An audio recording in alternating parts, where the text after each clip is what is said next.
हरे कृष्णा। आप में से पहली बार कौन कौन आया आज? First time? ओ,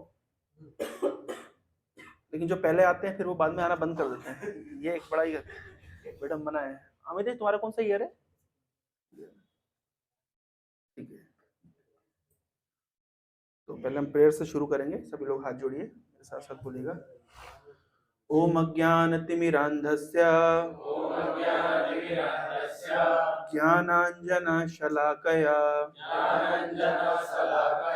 चक्षुरुन्मिलितं येन तस्मै श्रीगुरवे नमः। नमः ओं विष्णुपादाय कृष्णपृष्ठाय भूतले श्रीमते भक्ति वेदांत स्वामिन् इति नामिने। नमस्ते सारस्वते देवे गौरवाणी प्रचारिणे निर्विशेष शून्यवादी पाश्चात्य देश तारिणे। जय श्री कृष्ण चैतन्य प्रभु नित्यानंद श्री अद्वैता गदाधर श्रीवासादि गौर भक्त वृंद। हरे कृष्णा कृष्णा कृष्णा हरे हरे हरे राम राम राम हरे हरे। हरे कृष्णा। आप सभी का हार्दिक स्वागत है आज के सत्र में। प्रज्ञान, तुम्हारे मोबाइल को स्पीकर के पास रख दो, रिकॉर्डर चालू करके, साउंड रिकॉर्डर। ठीक है? नोट्स बनाते हो क्या मोबाइल में? तो कोई और रख सकते हैं। किसी कोई अमित, तुम्हारा रख दो, किसी का भी कोई एक व्यक्ति मोबाइल रिकॉर्डर चालू करके रख दो। मैं एक्चुअली कार्यक्रम की तैयारी कर रहा था। कल परम पूज्य भक्ति विकास स्वामी महाराज जो प्रभुपाद जी के शिष्य हैं, उनका आगमन होने वाला था भुवनेश्वर में, लेकिन अभी महाराज ट्रेन में चढ़े, लेकिन उनको प्रोग्राम करके उनको वॉमिटिंग हो गई और स्वास्थ्य खराब होने के कारण वो डायरेक्टली पूरी चले जाएंगे। तो कल का प्रोग्राम कैंसिल हो गया है। ये भी मुझे अभी जस्ट तैयारी करते करते भी 7 सवा 7 बजे ही पता चला। तो एनीवे, और एक और आज कार्यक्रम था हमारा पटिया में, एक आउटपोस्ट सेंटर है जिसका एनुअल फंक्शन था, और मैं केवल इसलिए नहीं गया क्योंकि मुझे आप लोगों के साथ में समय बिताना था, क्योंकि आप लोग भी अपने एग्ज़ाम के बीच में अपना कीमती समय देने के लिए यहाँ आए हैं। तो स्वाभाविक रूप से मुझे आप लोगों के साथ रहना ज़्यादा इंस्पायरिंग लगता, इसलिए मैं यहाँ पे रुक गया। उस कार्यक्रम में भी नहीं गया। तो आज मैंने एक प्रेजेंटेशन बनाया है। ये बहुत ही बहुमूल्य प्रेजेंटेशन है। 2-3 दिन की मेहनत के बाद, 2 दिन में इस कमरे से बाहर ही नहीं निकला, बस यहीं से बैठे बैठे दिन भर मैंने इस पर मेडिटेट किया, क्या क्या हम ऐड कर सकते हैं इस प्रेजेंटेशन में। तो टॉपिक का नाम क्या है? Why should I get connected with ISKCON youth centre, है ना? और उसके नीचे क्या लिखा है? टैगलाइन है, crucial values to be cultivated in the formative years of Krishna consciousness in youth. कौन कौन सी वैल्यूज हमें कल्टीवेट करना है और वो कैसे होंगी ना। इसके अंदर हम बहुत सारे विभिन्न, यद्यपि बहुत बड़ा प्रेजेंटेशन है, मैं वाइड स्प्रेड डिस्कशन कर सकता हूँ, तो फिर भी हम देखते हैं कितना हम टच कर सकते हैं। तो ये प्रेजेंटेशन 3 तरीके से इम्पोर्टेंट है ना। किस किस के लिए इम्पोर्टेंट है ये प्रेजेंटेशन? सबसे ज्यादा इम्पोर्टेंट है उनके लिए कि जो ऑलरेडी कनेक्टेड हैं। ये उनके लिए सबसे ज्यादा जरूरी, जो ऑलरेडी सेंटर में रहते हैं उनके लिए सबसे ज्यादा जरूरी है। सबसे ज्यादा जरूरी किसके लिए? जो रहते हैं। ठीक है। फिर सेकेंडली किसके लिए जरूरी है? जो कनेक्टेड है और आते जाते रहते हैं। अविनाश, आते जाते रहते हैं। और तीसरा, जिनको इस्कॉन यूथ एक्टिविटीज के बारे में कुछ भी पता नहीं है। तो जो लोग रहते हैं यहाँ पे, तो इस प्रेजेंटेशन को देखने के बाद में उनसे एक्सपेक्टेड है कि जो हमने आइडियल्स और प्रिंसिपल्स यहाँ पे सेट किए हैं उसको वो मतलब बनाए रखें, फॉलो करें, बनाए रखें और उसको और अपग्रेड करें। जो लोग आते जाते रहते हैं उनके लिए इंपॉर्टेंट क्या है कि क्योंकि वो लोग ब्रिज हैं उनके बीच में, जो लोग यहाँ रहते हैं और जो लोग यहाँ नहीं रहते उनके बीच में। तो आप लोग जो लोग रेगुलरली आते और जाते रहते हैं, ये जाते और आते रहते हैं तो उनके लिए क्या इंपॉर्टेंट है कि वो इस्कॉन यूथ सेंटर की क्या एक्टिविटीज हैं, क्या हम करते हैं, क्या हम कर सकते हैं, उसको समझें। और जो नहीं जानते हैं, यानी जो इससे परिचित नहीं है, उनको ग्रेजुअली इंट्रोड्यूस करें। तो मुझे नहीं लगता कि ये बताने की आवश्यकता है कि मनुष्य जीवन भगवान की भक्ति करने के लिए मिला है। ये बताने के लिए ये मुझे लगता नहीं कि भारत में जन्म लिया कोई व्यक्ति को ये बताना पड़ेगा। कोई है यहाँ पे कोई इतना एंटोगोनास्टिक, कोई एथीस्ट, नास्तिक है ना, जिसको ये समझाना पड़ेगा शुरू से DYS के ना, साइंटिस्ट बिलीव इन गॉड, भगवान का अस्तित्व होता है, बताना पड़ेगा क्या? इसके लिए क्लास देना जरूरत है क्या? या कॉमन सेंस है ना? और भगवान कौन है ये भी बताना पड़ेगा क्या? एते चांस कला पुंसा कृष्णस्तु भगवान स्वयं, कृष्ण भगवान है, बाकी सब देवी देवता उनके दास हैं। मुझे लगता नहीं कि इसके ऊपर व्याख्या करने की जरूरत है। इधर भगवत गीता मतलब भगवान के द्वारा गाया गया गीत, भगवान ने गीत गाया है ना। अर्जुन बोल रहा है गीता में तो लिखा है अर्जुन उवाच, संजय बोल रहा है लिखा है संजय उवाच, धृतराष्ट्र बोल रहा है तो लिखा है धृतराष्ट्र उवाच, लेकिन कृष्ण बोल रहे हैं तो क्या लिखा है श्री भगवान उवाच, तो लिख देते कृष्ण उवाच। तो व्यासदेव यहाँ पे क्या बताना चाह रहे हैं कि कृष्ण भगवान है, और कृष्ण खुद बता रहे हैं कि हम सब कौन है, ममेव अंशो जीव लोके जीव भूता सनातन, ये सारे जीवात्मा, हम सब जीवात्मा है, लिविंग बींग्स, और हम कौन है, भगवान के सनातन अंश है, we are part and parcel, हम भगवान के अंश हैं। तो अंश का कार्य क्या होता है, पूर्ण की सेवा करना। हाथ का कार्य शरीर के लिए कार्य करना। ये हाथ अगर शरीर से जुड़ा हुआ है और शरीर के लिए कुछ कार्य करता है तो हाथ की वैल्यू है। अगर हाथ को काट करके फेंक दिया जाए तो वो यूजलेस हो जाएगा।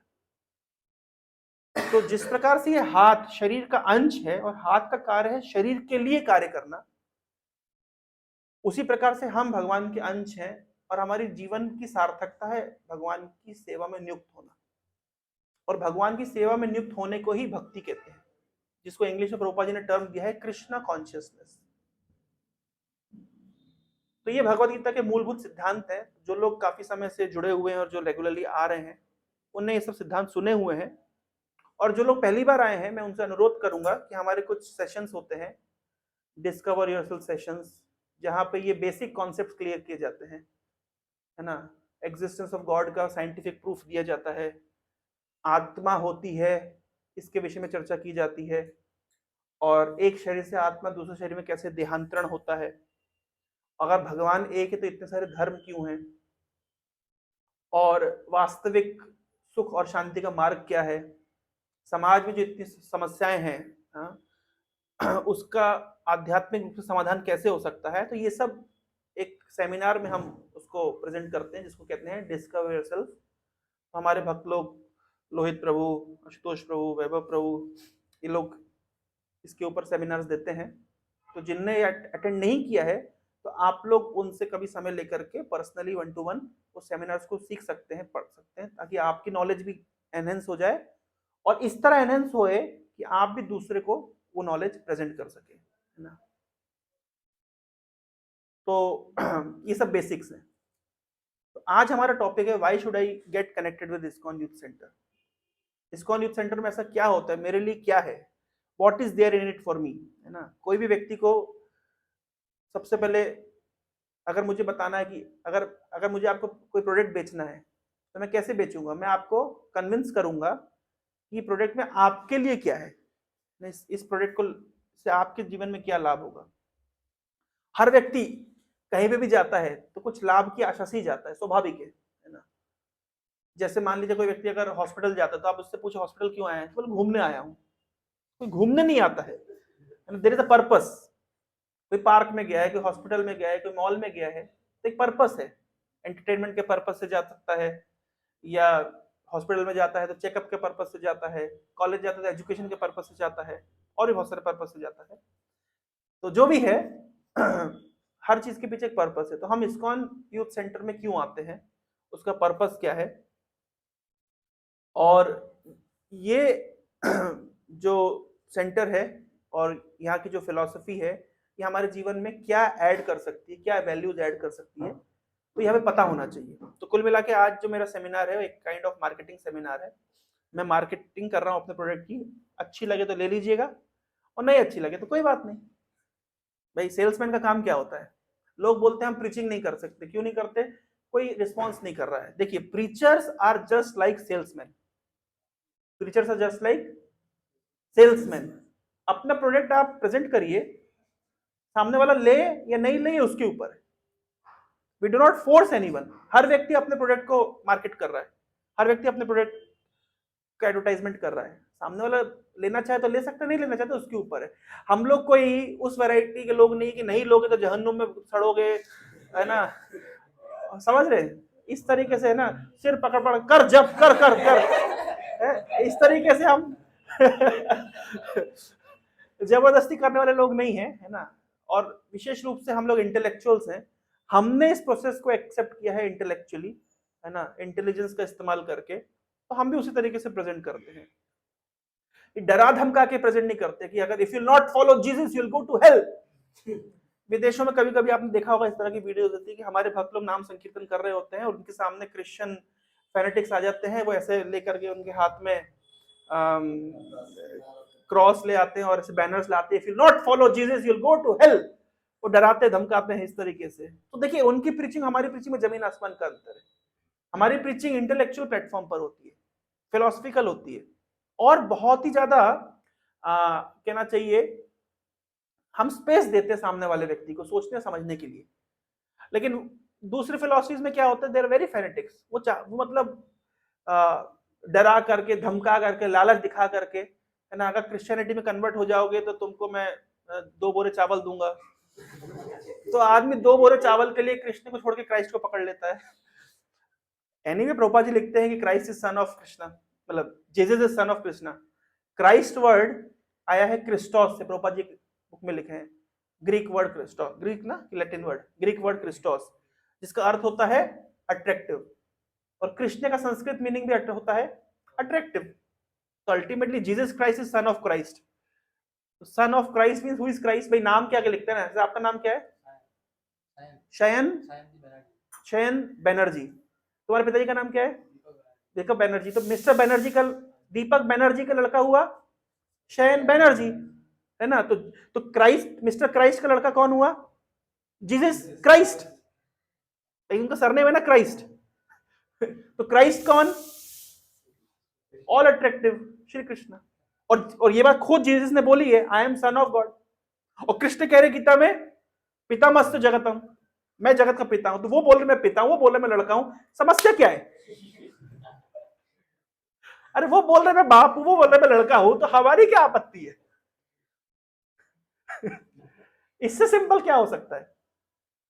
मोहम्मद कह रहे कि मैं I am servant of Allah, Allah means all almighty, all powerful. Krishna कह रहे I am all powerful and I am master of all. तो he saying I am master of all, he saying I am servant of almighty. अभी समस्या क्या है? तो philosophy is very simple, लेकिन ये बुद्धिमान लोगों के दिमाग में प्रवेश करती है, ये बुद्धिमान व्यक्ति के दिमाग में प्रवेश करती है। और फिलॉसफी इज वेरी सिंपल।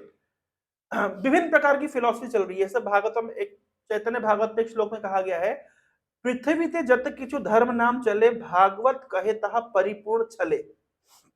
पृथ्वी में धर्म के नाम पे जो कुछ भी चल रहा है एक तरह का चीटिंग है। चीटिंग क्यों है? क्योंकि धर्म के नाम पे लोगों ने विभिन्न प्रकार के इस प्रकार का, ये पूजा करोगे तो ये लाभ मिलेगा, वो करोगे तो वो मिलेगा, इस तरीके से बहुत कुछ लोगों ने बना के रखा है। लेकिन अगर भगवत गीता और श्रीमद् भागवतम की शिक्षाओं को देखा जाए तो कितना प्योर और क्लियर टीचिंग्स है कि हमें भगवान के पास approach out of desire, out of fear. These are not the right platform of approaching God. There different platforms, out of fear, out of desire, out of duty and out of love. So lowest platform है out of fear. ईश्वर के पास जाने का lowest platform क्या है? डर से जाना। अगर भगवान के पास मंदिर में नहीं जाऊंगा, नारियल नहीं चढ़ाऊंगा, अगरबत्ती नहीं घुमाऊंगा तो एग्जाम में फेल हो जाऊंगा, तो लोगों का ये भी इंपेक्टस हो सकता है। तो ये आउट ऑफ फियर है, ये बहुत लोएस्ट प्लेटफॉर्म है। आउट ऑफ डिजायर, मां मुरादे पूरी कर दे, हलवा बांटूंगी जन्म देही रूपति भार्याम देही, ये देही वो देही है। तो कुछ तो 50-100 रुपए का इन्वेस्टमेंट करते हैं और 5,000 रुपए की लिस्ट पकड़ा के आ जाते हैं। तो आप सोचिए, किसी के पास आप जाएंगे केवल मांगने के लिए, तो उसको कैसा लगेगा? कितना नालायक है, मतलब इसको मुझसे प्रेम नहीं है, है ना, इसको केवल मुझसे मिलने वाले रिसोर्सेज से प्रेम है। जैसे अर्जुन और दुर्योधन। अर्जुन गया कृष्ण के पास, तो क्या मांगा? कृष्ण का मैं हथियार नहीं उठाऊंगा। तो दो ऑप्शन है, या तो मैं या तो मेरी सेना। तो अर्जुन ने कहा भगवान आप, और दुर्योधन ने कहा आपको लेके मैं क्या करूंगा। मनी मन सोचा, बोला नहीं, आउट ऑफ कर्टेसी मुंह में बोला नहीं, लेकिन मनी मन क्या सोचा कि मैं कृष्ण को लेके क्या करूंगा, सेना ले लेता हूं। तो एक व्यक्ति है वो भगवान को चाहता है, एक व्यक्ति है वो भगवान की रिसोर्सेज को चाहता है, भगवान की शक्तियों को चाहता है। तो भक्त क्या चाहता है? भगवान को चाहता है। और असुर क्या चाहते हैं? भगवान की शक्तियों को चाहते हैं। जैसे हनुमान जी क्या चाहते हैं? भगवान सीताराम को साथ में रखना चाहते हैं, उनकी सेवा करना चाहते हैं। और रावण क्या चाहते हैं? कि राम से सीता को अलग करके सीता का भोग करना। तो असुर एक प्रवृत्ति होती है कि वो हमेशा शक्ति के पीछे भागता है, और भक्त हमेशा शक्तिमान के पीछे भागता है। यही अंतर हो गया शाक्त मत में और वैष्णव मत में। जो लोग बोलते हैं हम शक्ति के उपासक है, बंगाली सारे शक्ति के उपासक होते हैं ना, तो वो चाहते हैं शक्ति, मतलब not to be taken in other way, बस क्यों है कि नहीं? आप लोग बंगाल में कल्चर क्या है? शक्ति की उपासना। तो शक्ति की उपासना कौन करता है? शक्ति को शक्तिमान से अलग करके शक्ति को भोग करना, ही असुर का मत है। दुर्योधन ने किया, रावण ने किया। और भक्त क्या चाहते हैं, वैष्णव क्या चाहते हैं? शक्ति और शक्तिमान को साक्षात एक साथ रख करके उनकी सेवा करना चाहते हैं। तो बताओ कौन सी फिलॉसफी बेटर है? शाक्त मत बेटर है या वैष्णव मत बेटर है? वैष्णव का मत नेचुरली, आप फिलोसफिकली अगर देखें तो अगर थोड़ा डेप्थ में जाए तो हम क्या कर रहे हैं? हम भगवान से उनकी शक्ति को एक्सप्लॉइट करना चाहते हैं। सच बोल रहा हूं, गलत बोल रहा हूं? तो इसलिए बहुत सारी फिलॉसफी चल रही है संसार में, तो हमें अंतर करना आना चाहिए कि इनका मत क्या है, इनका मत क्या है, इनका मत क्या है। कभी कभी क्या होता है, नया नया व्यक्ति जब आध्यात्मिक मार्ग में आता है तो उसको लगता है अरे सब तो धर्म है। क्यों? क्योंकि उनको ये अंतर करना नहीं आता। नियोफाइट डिवोटी का लक्षण होता है, they do not know how to discriminate in right and wrong. उन्हें लगता है सब अच्छे हैं, जो ऐसे कपड़ा डाल दिया, जो ऐसे सिर मुंडा लिया, सब अच्छे हैं। नहीं, सब अच्छे नहीं है। हमको फिलॉसफी करके अंतर करना चाहिए। इसलिए कभी किसी धार्मिक अनुष्ठान, कभी किसी आध्यात्मिक संस्था में जाते हैं, सबसे पहले उनसे क्या पूछना चाहिए? आपका दर्शन क्या है, आपकी फिलॉसफी क्या है। एक बुद्धिमान व्यक्ति क्या खोजता है? फिलॉसफी। दिखने में सारी आध्यात्मिक संस्था एक जैसी हो सकती है, साफ सुथरा उनका एनवायरनमेंट होगा, पीसफुल होगा, कोई मंत्र उच्चारण कर रहा होगा, कोई गीत गा रहा होगा, कोई ध्यान कर रहा होगा, और सबके सेमिनार के बाद में प्रसाद जरूर मिलेगा। तो अगर इन लक्षणों से देखा जाए तो सभी सेम है, लेकिन अंतर कैसे पता चलेगा? फिलॉसफी। अंतर पता कैसे चलेगा? फिलॉसफी। तो इसलिए फिलॉसफी जानना बहुत जरूरी है। और फिलॉसफी में कौन इंटरेस्टेड होता है? बुद्धिमान व्यक्ति। बुद्धिमान व्यक्ति। इसलिए जो व्यक्ति फिलॉसफी में इंटरेस्टेड है वो है हमारा रियल कस्टमर। समझ रहे? चलिए हम अपनी मार्केटिंग शुरू करते हैं। तो इस्कॉन यूथ सेंटर बेसिकली क्या है? क्या लिखा है मैंने यहां पे? इस्कॉन यूथ सेंटर और ISKCON youth hostel is extension of ISKCON temple. ये इस्कॉन टेम्पल का एक्सटेंशन है। ये यानी टेम्पल से अभिन्न, हम टेम्पल में ही हैं अभी, ये उसका एक्सटेंशन है। अच्छा, टेम्पल वर्ड का अर्थ क्या होता है? टेम्पल मतलब मंदिर। पर टेम्पल एक एक्रोनिम है, TEMPLE। T stands for tranquillity. Temple में क्यों जाते हैं? मन की शांति मिलती है। व्यक्ति कितना भी स्ट्रेस में हो, कितना भी एंजाइटी में हो, कितना भी फ्रस्ट्रेशन में हो, मंदिर जाता है तो उसको क्या मिलता है? भगवान के सामने जाता है, कीर्तन सुनता है, भक्तों को देखता है, तो उसको मन की शांति मिलती है। तो टी स्टैंड्स फॉर ट्रैंक्विलिटी, मन की शांति के लिए। तो आप कभी भी मंदिर में जाते हैं तो स्वाभाविक रूप से हमको जो बाहर की दुनिया से एक अलग दुनिया जैसी प्रतीत होती है। तो T stands for tranquillity. E stands for education. Temples are not just a place where you break coconuts. लोगों का मानना क्या होता है, मंदिर क्या है जहां पे नारियल फोड़ो, अगरबत्ती घुमाओ। जनरली दुर्भाग्य की बात है कि भारत में सारे मंदिर, अब मंदिर मतलब यही काम रह गया है। एक तो मंदिर गंदे पड़े रहेंगे। आप गए हैं लिंगराज?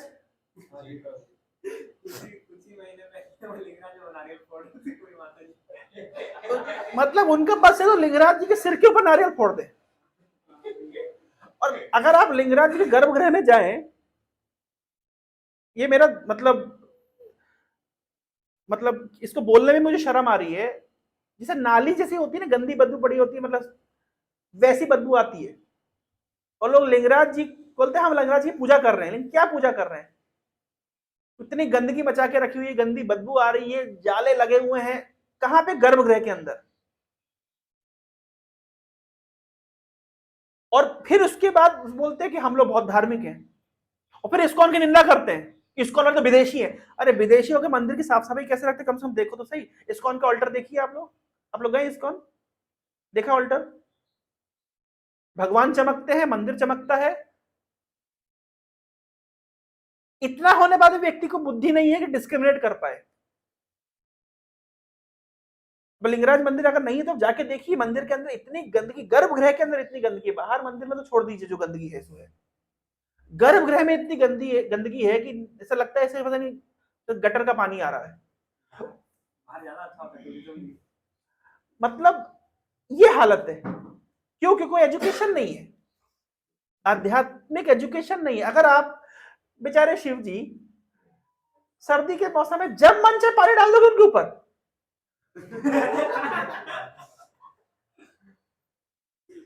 अरे कभी शिव जी की तरफ से सोचो, बैठे होंगे सुबह श्रद्धा से तैयार होकर के बैठे होंगे, आएगा पानी डाल देगा, फिर कोई आएगा फिर पानी डाल देगा, दिन भर बेचारे नहाते रहते हैं। कोई टाइम होता है ना शिव जी को नहलाने धुलाने को, सिस्टम होता है। कभी भी कहीं भी सर्दी के मौसम में शिव जी वैसे हिमालय में बैठे, ऊपर से और पानी डाल दो उनको, तो तुमको आशीर्वाद कम देंगे और श्राप ज्यादा देंगे। फिर आगे बोलते वो तो आशुतोष है। प्रसन्न हो जाते हैं। प्रसन्न क्यों हो जाते हैं? शिव जी इसलिए जल्दी प्रसन्न हो जाते हैं कि नलायक को भगो यहां से, तुम्हें जा चाहिए ले जा भाई, जो आशीर्वाद चाहिए ले, भाग यहां से, मुझे अकेला छोड़ दे। क्योंकि जितने देर तक यहां रहेगा उतनी प्रॉब्लम क्रिएट करेगा, भाग यहां से।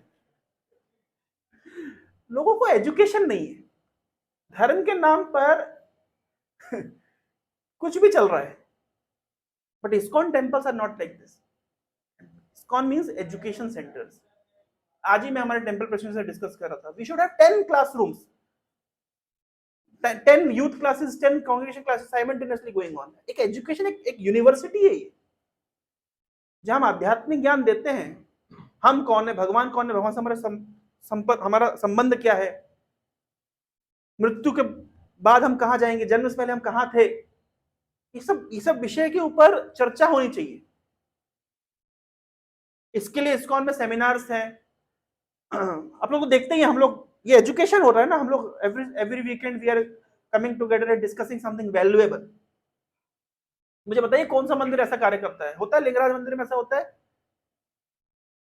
कि पूरी मंदिर में ऐसा होता है? कहां होता है?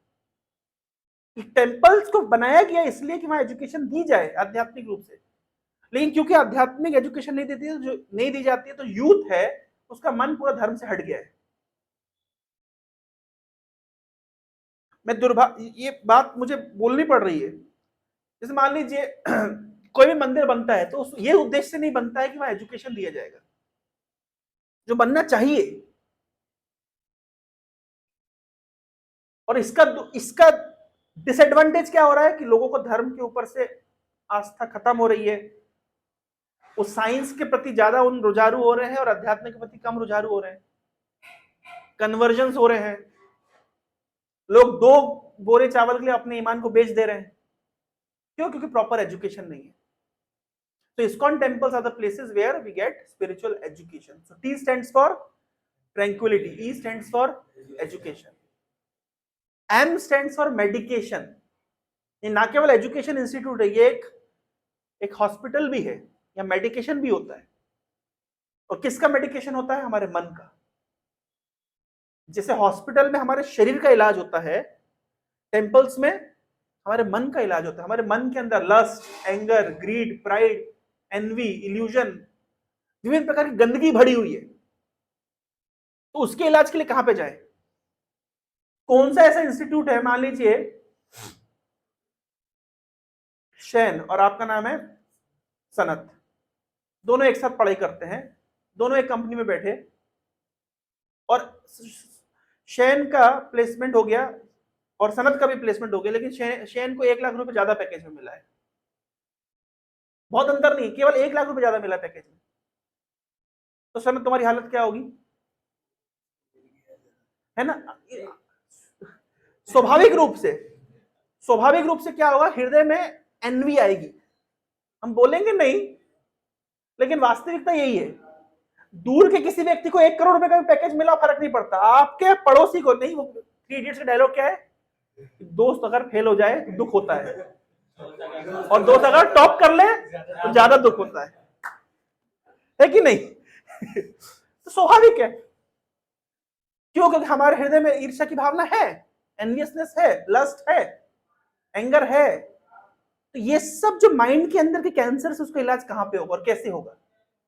उसके लिए टेम्पल से medication through the process of meditation, Mantra meditation. हम लोग मंत्रा मेडिटेशन करते हैं, हरे कृष्ण कृष्ण कृष्ण हरे हरे, हरे राम राम राम हरे। ये मंत्रा मेडिटेशन है। तो मंत्रा मेडिटेशन के माध्यम से हम क्या करते हैं? ये सब जो मन के अंदर की बीमारियां हैं, इसको इलाज करते हैं। तो T stands for tranquility, E stands for education, M stands for medication through the process of mantra meditation. Then P stands for purity.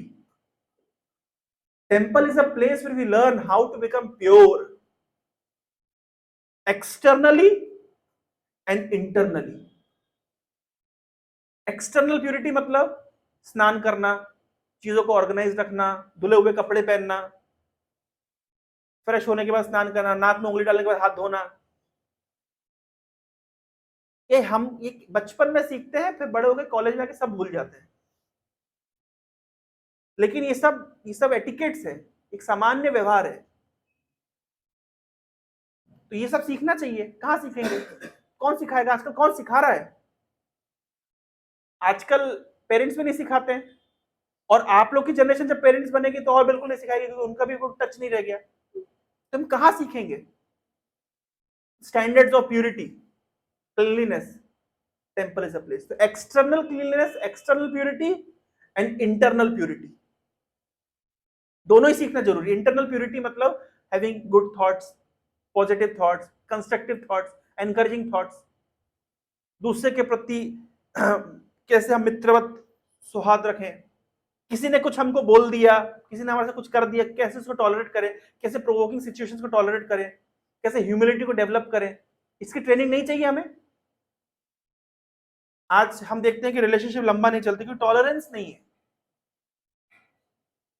घर में थोड़ी सी बात पे झगड़े हो जाते हैं, पीसफुलनेस नहीं रहता है, कोई स्टेडीनेस नहीं है, क्योंकि ये सब ट्रेनिंग नहीं है। तो इसकी ट्रेनिंग कहां मिलेगी? टेम्पल। तो T stands for, E stands for, M stands for, P stands for, L stands for love. Temple is a place where we learn how to love God. भगवान से कैसे प्रेम करें, और भगवान से प्रेम करने वालों से कैसे प्रेम करें। L stands for love. ये भी कला है। लास्ट में आता है E. When you love someone, you do something for that person. Engagement. भाई जब किसी से प्रेम करते हैं तो उसका बर्थडे, उसकी मम्मी का बर्थडे, पापा का बर्थडे, कुत्ते का बर्थडे, हग डे, किस day, chocolate day, teddy day मनाना पड़ता है ना। नहीं मनाओगे तो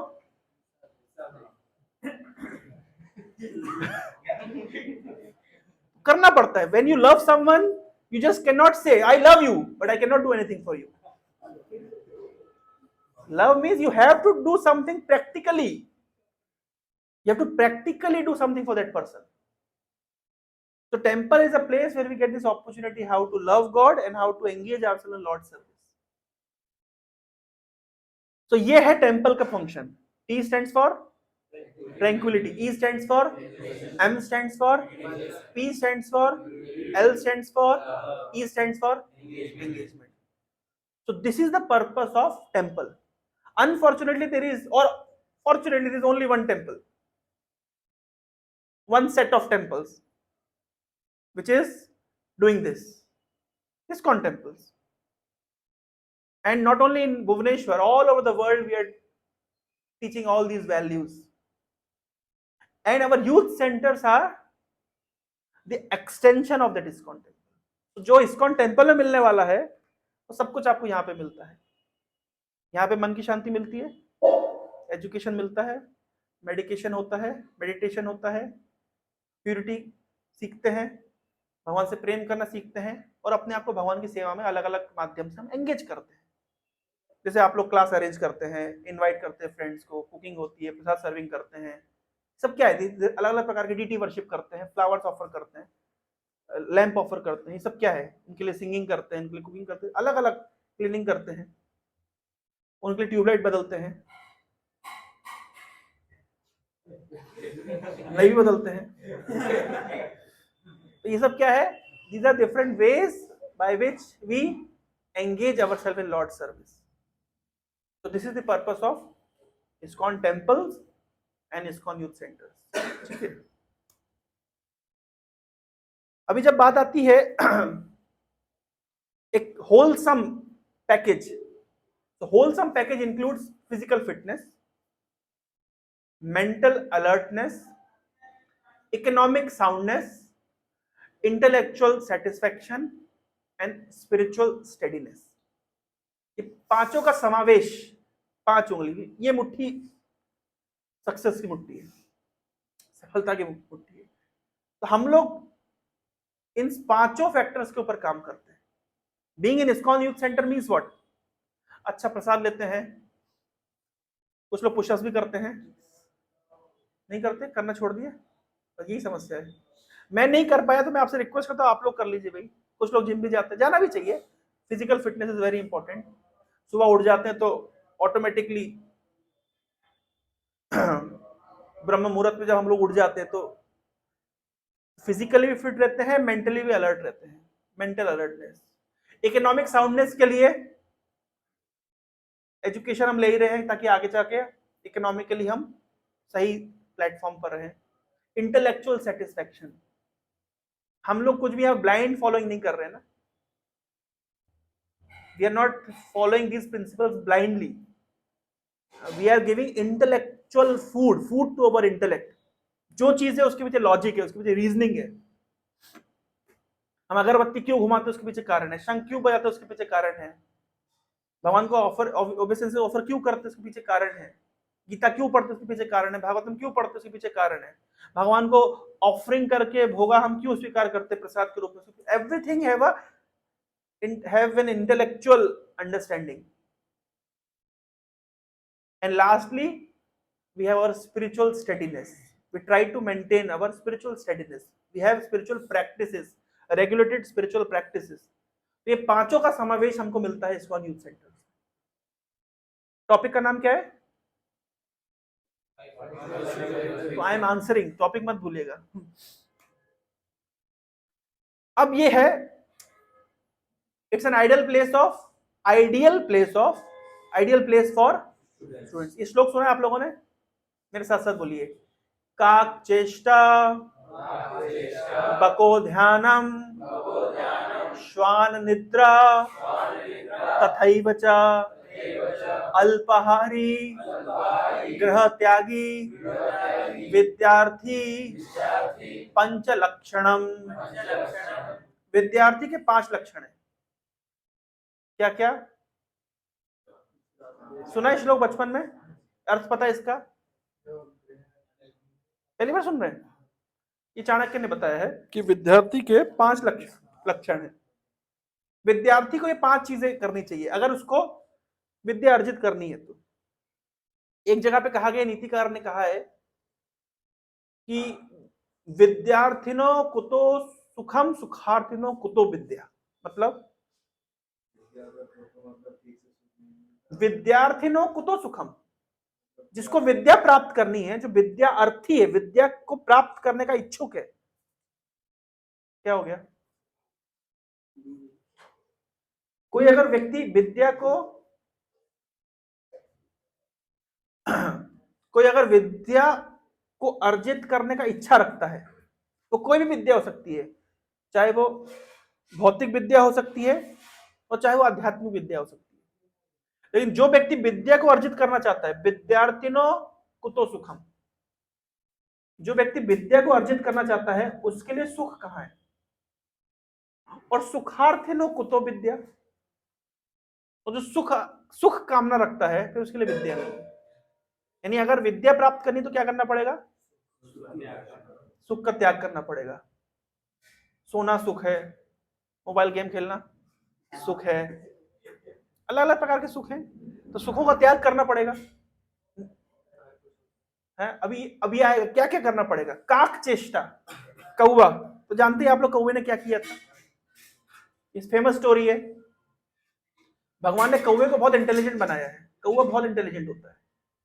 जब कौवे को पानी नहीं मिल रहा था तो क्या हो गया था? क्या किया उसने? तो पत्थर डाल डाल के उसने पानी के ऊपर ले आया।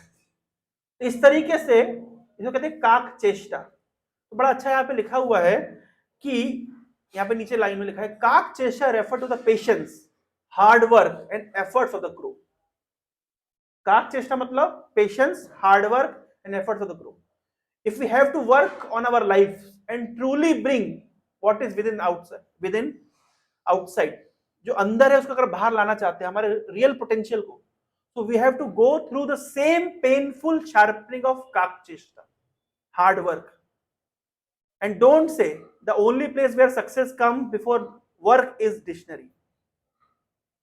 डिक्शनरी में क्या होता है? Dictionary is the only place जहां पे सक्सेस पहले आता है और वर्क बाद में आता है, क्योंकि एस पहले आता है और डब्ल्यू बाद में आता है। केवल डिक्शनरी में ऐसा होता है, लेकिन वास्तविक जीवन में क्या होता है? पहले वर्क आता है और फिर सक्सेस आती है। तो काक चेष्टा मतलब जैसे कौवे ने दिमाग लगाया, मेहनत करी, परिश्रम किया, पेशेंस रखा, हार्डवर्क किया, तब जाकर के उसको फल मिला। अगर कोई विद्यार्थी अगर सफल होना चाहता जीवन में तो कैसी चेष्टा रखनी चाहिए? काक चेष्टा। और बको ध्यानम, ध्यान बिल्कुल बगुले जैसा होना चाहिए। बगुला कितना ध्यान लगाता है और मछली को कैप्चर कर लेता है। यहां लिखा है, बहुत अच्छी पॉइंट लिखा है यहां पे, similarly in life when we want to focus on what is important, we should allow the small things to pass by and shouldn't be distracted by little things. बगुला क्या कहता है? छोटी छोटी मछलियों को जाने देता है, तो ध्यान पूरा कहां रहता है? बड़ी मछली पे। तो अगर बड़ा गोल चाहिए तो छोटी छोटी चीजों को पास ऑन होने देना पड़ेगा। छोटी छोटी चीजें पकड़ के बैठेंगे तो बड़ा लक्ष्य कभी भी हासिल नहीं कर पाएंगे। छोटी छोटी चीजें क्या है?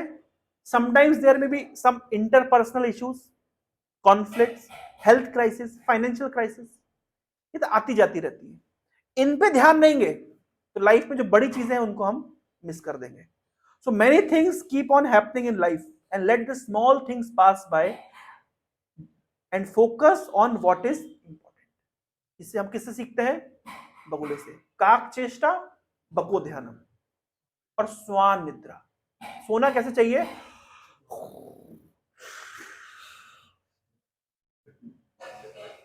बम फूट जाए, सुनामी आ जाए, अर्थक्वेक आ जाए, कोई फर्क नहीं पड़ता। विद्यार्थी को कैसे सोना चाहिए? कुत्ते की तरह। कुत्ता कैसे सोता है? पूरा अलर्ट, मतलब रेडी। इसको कहते हैं कुत्ते की नींद। सोना कैसे चाहिए? कुत्ते की नींद। इसका मतलब है अलर्टनेस। क्या लिखा है यहाँ पे? Even if there is slight disturbance or little sound in its surrounding it will immediately open its eyes. तुरंत देखिए क्या हो गया। All those who want to gain knowledge in life and pursue something meaningful have to practice alertness. ये practice की जाती है, it requires practice. हर चीज हम मां के गर्भ से सीख के नहीं आते, it requires practice, it requires training. Although we may not close our eyes, but not doing nothing literally, but doing what we'll be doing in life. We shouldn't miss out to be alert to the world around us.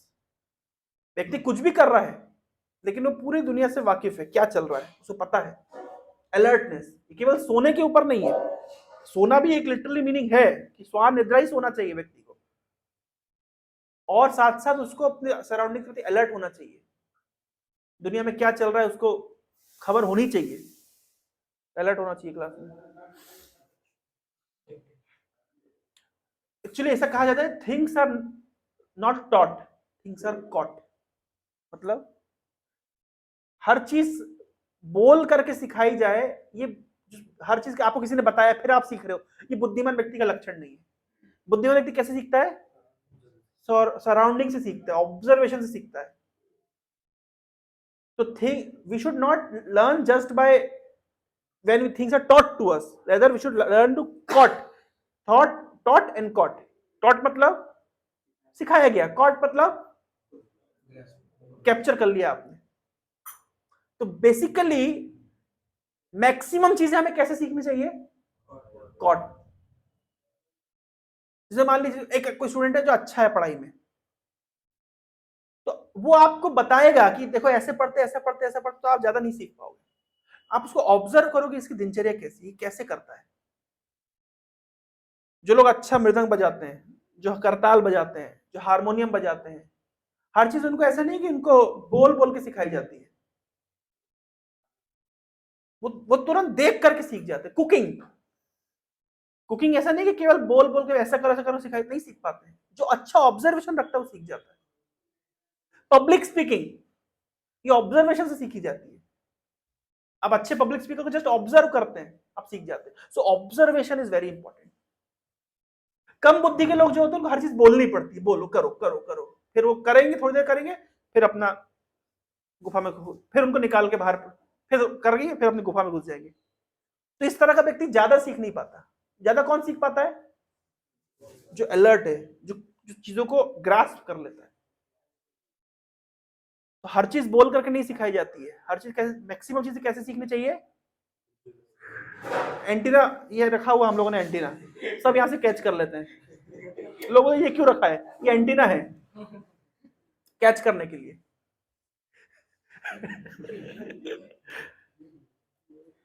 और उसके बाद आता है अल्पाहारी। आहार मतलब खाना। Student को कम खाना चाहिए, ये तो बात सच है बिल्कुल। मतलब जितना जरूरत है, सबका कम की डेफिनेशन अलग अलग होती है। मेरे कम की डेफिनेशन, आपके कम की डेफिनेशन जमीन आसमान के अंदर है। लेकिन है कल एकादशी, कुछ लोग निर्जला वाले भी हैं।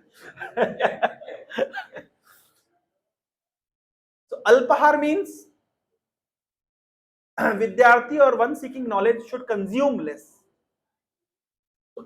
आहार हम केवल मुंह से नहीं करते, हमारी सारी इंद्रियों से आहार करते हैं, कैप्चर करते हैं, सारी इंद्रियों से हम लेते हैं।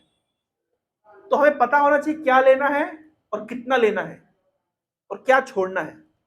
इसको कहते हैं अल्पाहारी। भोजन भी लिमिटेड करना चाहिए। अगर अच्छी पढ़ाई करनी है, अगर अच्छा आध्यात्मिक उन्नति करनी, तो व्यक्ति को अपना भोजन सीमित रखना पड़ता है। साथ साथ उसको चाहिए कि good in good out, garbage in garbage out. और लास्टली है विद्यार्थी को कैसा होना चाहिए? गृह त्यागी। अगर व्यक्ति को आध्यात्मिक जीवन में प्रगति करना है तो उसको घर में कम समय रुकना चाहिए।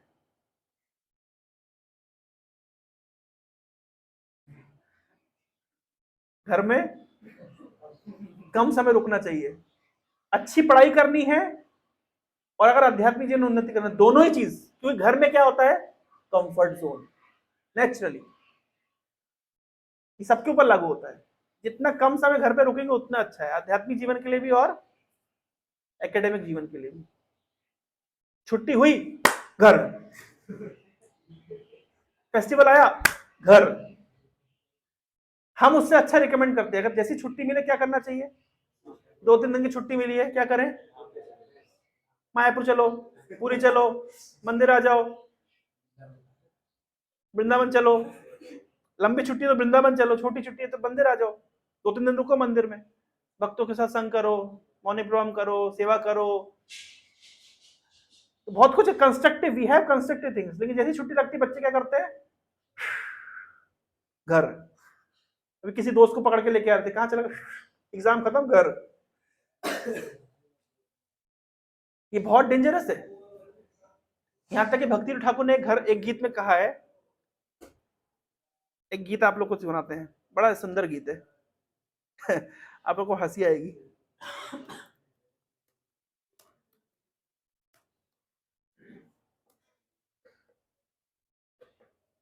ये भक्ति ठाकुर ने गीत लिखा है।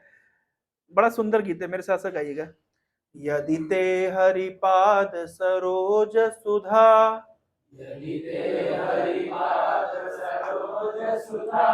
रसपान परम हृदयं सततम,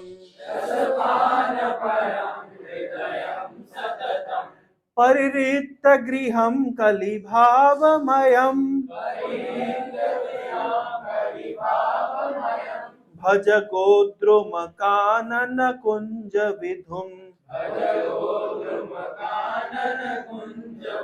यदि ते, अगर आप, हरिपाद सरोज सुधा, भगवान के चरणों से निकलने वाले, भगवान के चरण कमल से निकलने वाले अमृत का, नेक्टर का सतत रूप से पान करना चाहते, रसपान परम हृदयम सततम, अगर सतत रूप से आप भगवान कृष्ण के चरण कमल से निकलने वाले रस का आस्वादन करना चाहते हैं, क्या करना चाहिए? परिरिक्त गृहम, घर छोड़ देना चाहिए।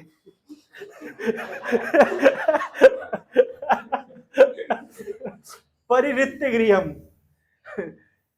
बड़ी डेंजरस है ना। शिवजी से किसी ने पूछा आपने अपना मकान क्यों नहीं बनाते? आप जिसको जो आता है उसको घर दे देते। देखिए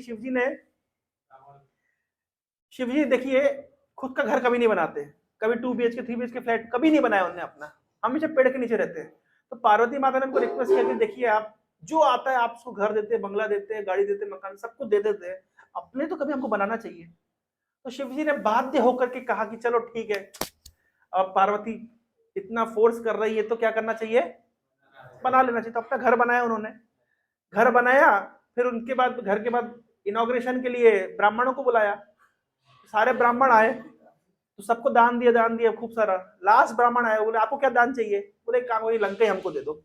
वो ब्राह्मण कौन था? रावण के पप्पा। तो कुल विश्रश्रवा। तो कुल मिला के क्या हुआ? शिवजी ने कहा था तू ले जाओ भैया। पार्वती कहती हे भगवान। तो शिवजी का भी अपना मकान क्यों नहीं बनाते? हमेशा किराए के मकान में रहते। हिमालय है जो शिवजी का खुद का घर नहीं, कुबेर का स्थान है, किराए के मकान में रहते। क्यों रहते? अपना घर नहीं बनाते। तो अपने घर में कंफर्ट जोन हो जाता है, व्यक्ति भजन नहीं करेगा, घर जाके माला करना मुश्किल हो जाता है ना, सबको अनुभव है। घर जाके भक्ति करना कितना कठिन होता है, ये स्वाभाविक है। मतलब जो माला बेस में सुबह सुबह हो जाती है, घर में रात के 12 बजे तक खिंचती रहती है। क्यों ऐसा होता है? क्योंकि स्वाभाविक रूप से हम कंफर्ट जोन में चले जाते हैं। तो अगर आध्यात्मिक रूप से किसी व्यक्ति को प्रगति करना है तो उसको ज्यादा समय घर में नहीं रुकना चाहिए, ये लिटरल मीनिंग है। मतलब एज इट इज उसको स्वीकार करना चाहिए। प्लस कहीं पे भी जहां कंफर्ट जोन ज्यादा है वो स्थान हमारे आध्यात्मिक या भौतिक प्रगति के लिए ठीक नहीं। मैं एक एग्जांपल आपको देखता हूँ। मान लीजिए अगर मैं अकेला कहीं पे रुका हुआ हूँ तो मैं स्वाभाविक रूप से क्या हो जाएगा, मैं स्लैक हो जाऊंगा। लेकिन मैं बेस में रुकता हूँ तो मेरे को देखना पड़ता है, सब लोग मेरे को देख रहे हैं, ऑब्जर्व कर रहे हैं, तो मैं कंफर्ट जोन में नहीं रह पाता, तो मुझे यहाँ पे मेहनत करनी पड़ती है।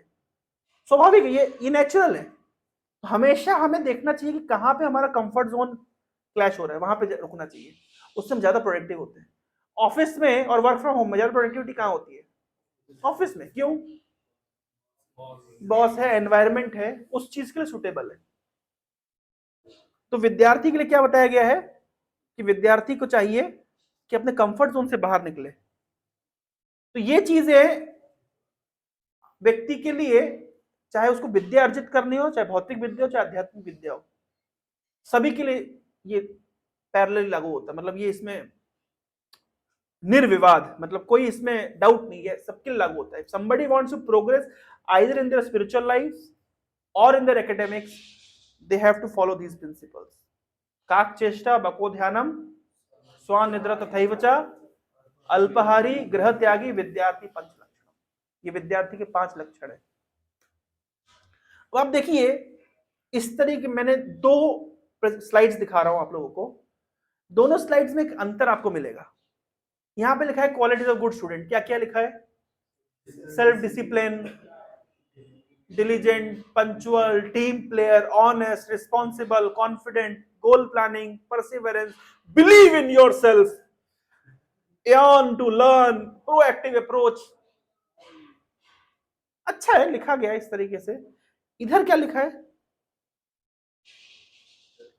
Self controlled, obedient and respectful to teachers, sense of responsibility towards society and taking initiative, service attitude and service contribution, honesty, humility, not being naughty, avoiding useless talk। ये दोनों में क्या अंतर देख पा रहे हैं आप दोनों स्लाइड्स में?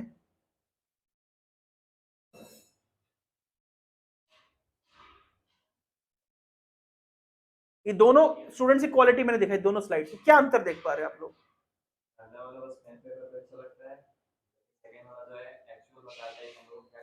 Very good. क्या नाम है आपका? श्रीजन। वाह, बहुत सुंदर नाम है आपका। कहां से हो श्रीजन? जमशेदपुर। यस, पहले वाला पेन पेपर में बहुत अच्छा लगता है। टीम प्लेयर होना चाहिए, गोल प्लानिंग करना चाहिए, Perseverance, yearn to learn, proactive approach, confident, responsible, ये सब स्किल्स है। ये सब स्किल्स हैं और ये सब क्वालिटीज है।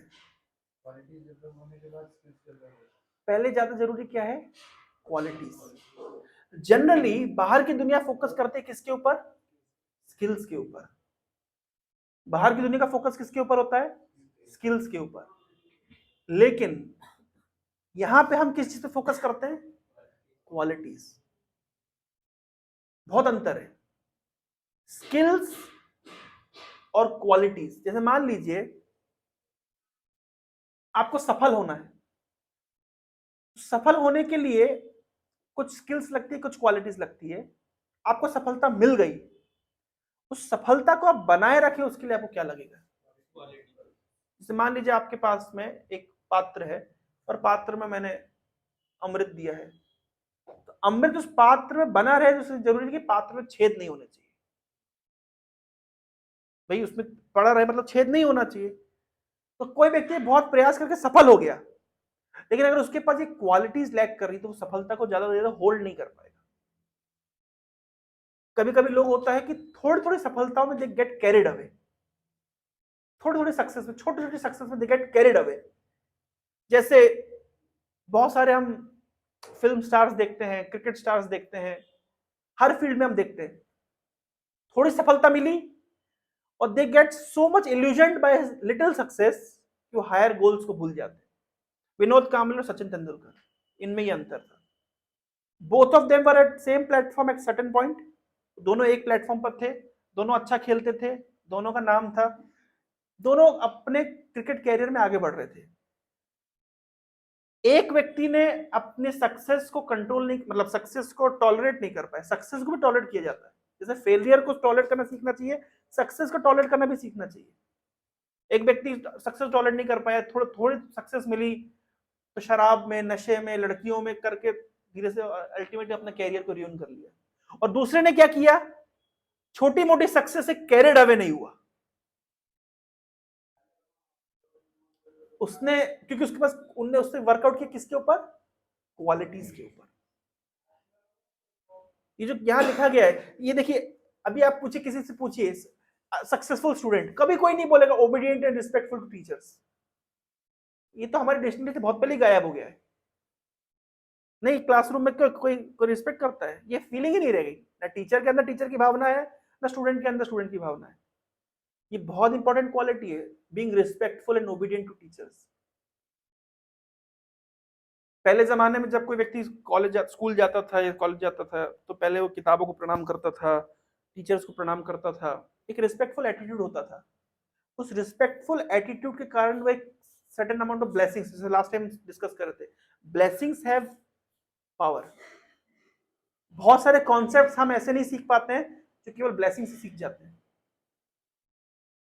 पर उसके लिए ये जरूरी है obedience, respectfulness, self control. Self control पे कोई बात ही नहीं करता है, सबको स्टूडेंट ऑफ द ईयर बनना है, कॉलेज में बहुत अच्छा परफॉर्म करो, फिर बाद में जो करना है वो करो। नहीं, सेल्फ कंट्रोल आजकल स्टूडेंट लाइफ में कुछ है ही नहीं, पर we are not like that. We just do not focus on skills, external skills. लोग चाहते हैं पर्सनैलिटी बहुत अच्छी होनी चाहिए, ड्रेसअप बहुत अच्छा होना चाहिए, बोलना बहुत अच्छा चाहिए, भले 4 दिन से नहाया नहीं हो, बट डिओड्रेंट मार लो, दिखने में अच्छा दिखना चाहिए। तो एक है बाहर के अपीयरेंस के ऊपर फोकस किया जा रहा है, एक है अंदर की क्वालिटीज के ऊपर फोकस किया जा रहा है। मतलब एक पैकेजिंग पे फोकस कर रहा है, दूसरा कंटेंट पे फोकस कर रहा है। पैकेजिंग कितने दिन अच्छी लगती है, जिस दिन खोला अंदर कंटेंट, आदमी की औकात बाहर आ जाती है। अंग्रेजी अच्छी बोलेगा व्यक्ति, लेकिन अंग्रेजी के साथ उसका कंटेंट क्या है, बात क्या बोल रहा है। तो बाहर की दुनिया प्रोफेशनलिज्म पे फोकस करती है, अब दिखने में अच्छे लगना चाहिए, hello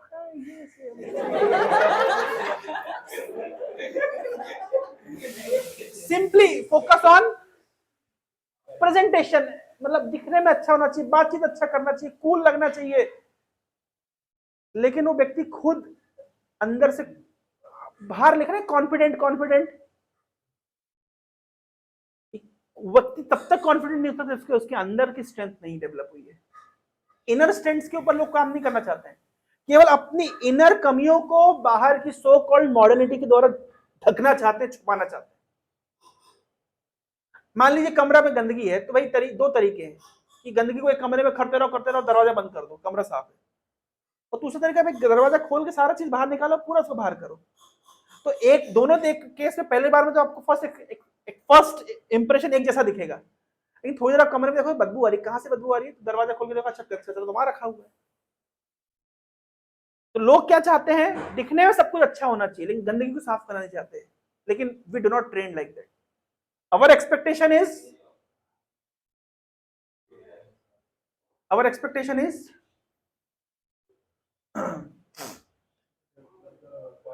qualities and skills both. There are two things. एक बार की बात है, आपसे मैं अगर क्वेश्चन पूछूं कि आप एक गांव में रहते हैं और गांव और शहर को कनेक्ट करने का जो रास्ता है वो एक नदी से होकर गुजरता है, और नदी अभी पूरे उफान पर है, बाढ़ आ गई, आप शहर में जा नहीं सकते। अब आप जिस गांव में रहते हैं उसमें 2 डॉक्टर्स हैं, एक डॉक्टर हाईली कॉम्पिटेंट है, हाईली स्किलफुल है, लेकिन उसके कैरेक्टर के ऊपर क्वेश्चंस है कि लोग जाते हैं कि पेट में दर्द है तो किडनी निकाल लेता है, निकाली है, प्रीवियस हिस्ट्री है। दूसरा डॉक्टर है, उतना स्किलफुल नहीं है, नया डॉक्टर है, पर ऑनेस्ट है, कैरेक्टर उसका बहुत अच्छा है। जिसको आंसर पता है वो नहीं बोलेगा, जिसको नहीं पता है वो बोलेगा। आपके पेट में दर्द है या आपके दोस्त के पेट में दर्द है, मान लीजिए ऋतिक के पेट में दर्द है, हम ऋतिक को कहां लेके जाएंगे, पर स्किलफुल नहीं है, नया है, कहां लेके जाएंगे, स्किलफुल ऑनेस्ट वाला, पर पेट में बहुत दर्द है, ऑपरेशन की जरूरत है। क्यों? भले उसको चाकू रख के अंदर छोड़ के भूल जाए, ईमानदारी से भूल गया, फिर तो और मैं भूल गया, सॉरी ईमानदारी से बता रहा सर चाकू छूट गया, क्या करना चाहिए उसको, स्किलफुल। पर ऋतिक भाई किडनी ले गया तो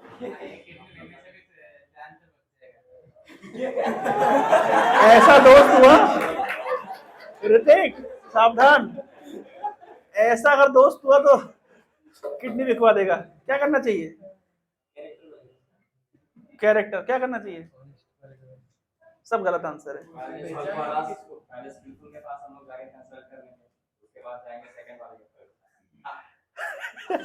क्यों ऐसा हंसे क्यों तो? हमें पता है, मान लीजिए सेट ऑफ प्रॉब्लम इस तरह है, मतलब प्रॉब्लम एक सेट ऑफ प्रॉब्लम आपको दी गई, क्या करेंगे? सिंपल आंसर है, हम लोग जाएंगे स्किलफुल वाले के पास, कैरेक्टर वाले को साथ में लेके जाएंगे, तो चल, because we are in need of both competence and character.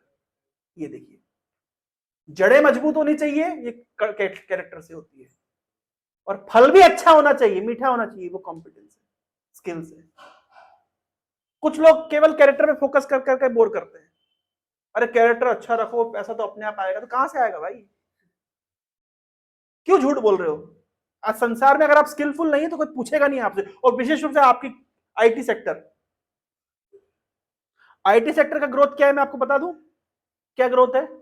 अभी आप 25-30-40 हजार रुपए जो काम करेंगे, तो वो काम कोई कंपनी 10 साल पुराने आदमी को 2 लाख रुपए देके क्यों कराएगी? इसका मतलब जब आपको 10 साल हो जाएगा कंपनी में, तो जो काम आप कर रहे होंगे वो कंपनी नए आदमी को कम पैसा देके करा सकती है, तो आपको क्यों रखेगी? फिर बोलेगी बाय बाय। तो आपको क्या करना पड़ेगा, हर मोमेंट में अपने को अपग्रेड करना पड़ेगा। अब ये मत समझिए कि एक बार एजुकेशन कंप्लीट हो गई, जॉब लग गया, लाइफ सेट है। लाइफ की प्रॉब्लम तब शुरू होने वाली है, प्रॉब्लम अभी नहीं है, प्रॉब्लम तब शुरू होगी। कैसे? शादी हो गई, बच्चे हो गए, बच्चों की स्कूल है, फीस है, ईएमआई है, कार है, होम लोन है, और ऑफिस आप में आपको प्रेशर आएगा, अपग्रेड करो नहीं तो बाहर जाओ। अभी पढ़ाई करके जो एग्जाम, अभी सोचते ना कि एग्जाम में क्या पढ़ाई करनी है, आराम से हरे कृष्ण वालों की क्लास में चलो। पढ़ाई तो तब करनी पड़ेगी जब पढ़ाई की एज है, तब एक्चुअली उतना प्रेशर नहीं फील होगा। जब एज जा चुकी होगी, पढ़ाई की एज जा चुकी होगी, रिस्पॉन्सिबिलिटी आ चुकी होगी, फाइनेंशियल बर्डन आपके सिर पे होंगे, और कंपनी आपको डरा धमका करके अपग्रेड कराएगी। करो अपग्रेड, नहीं तो जो काम तुम कर रहे हो वो काम मैं कम पैसा देकर के एक नए आदमी से करा सकता हूं, फ्रेशर से करा सकता हूं, आपको क्यों मैं इतना पैसा दूं? फिर क्या बनेगा? प्रेशर बनेगा, एंजाइटी होगी, स्ट्रेस होगा। सच है कि नहीं? इसका मतलब है क्या है कि कॉन्स्टेंटली वर्ल्ड की डिमांड है कि अपनी स्किल्स को अपग्रेड करते रहिए, करते रहिए, करते रहिए, नहीं तो किसी दिन आपको साइड कर दिया जाएगा।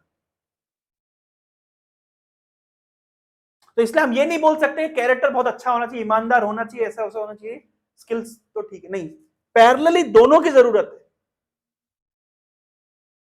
सो we are after skills, competence, and we are also after character, both has to have, हमको दोनों चाहिए, we have to have both.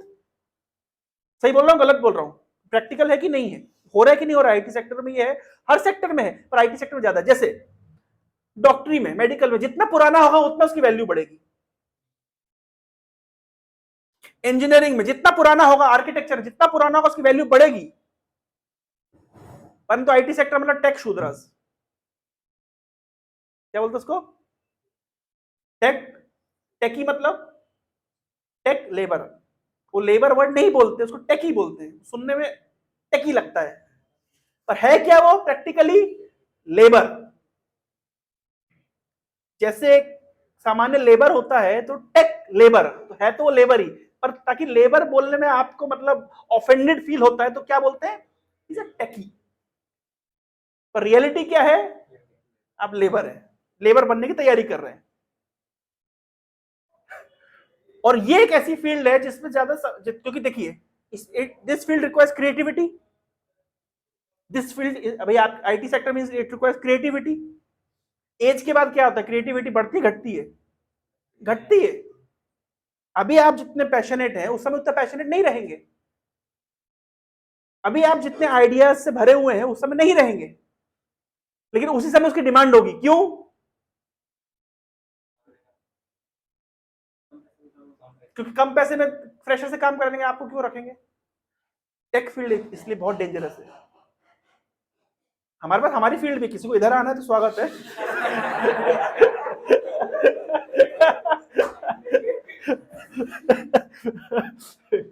Safe side तो यही है, क्यों प्रज्ञान? लेकिन अगर आपको संसार में रहना है तो आप कोई और फील्ड देख लो, पॉलिटिक्स देख लो, जितना बूढ़ा होगा उतना उसकी वैल्यू बढ़ेगी।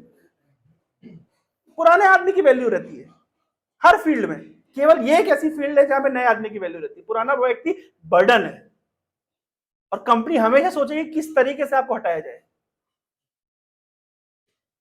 तो स्किल्स हर समय अपग्रेड करना पड़ेगा, हर समय लर्निंग मोड पे रहना पड़ेगा। तो दुनिया डेंजरस है। एनीवे, तो आज हमने किस चीज पे फोकस किया? क्वालिटीज, स्किल्स, कॉम्पिटेंस, विद्यार्थी के 5 लक्षण, टेम्पल, इस्कॉन टेम्पल का एक्सटेंशन है इस्कॉन यूथ सेंटर।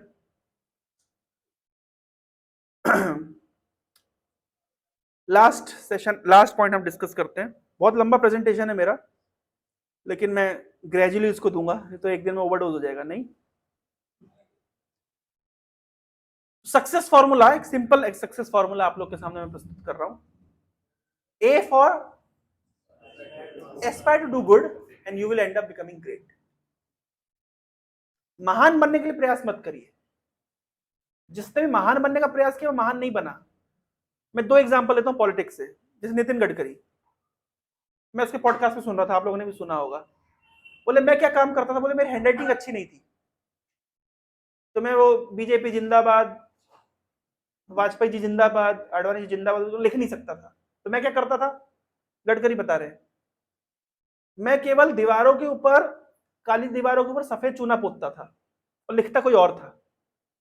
मैं इस प्रकार से पार्टी का एक कार्यकर्ता था, ये उन्होंने अपने पॉडकास्ट में बताया।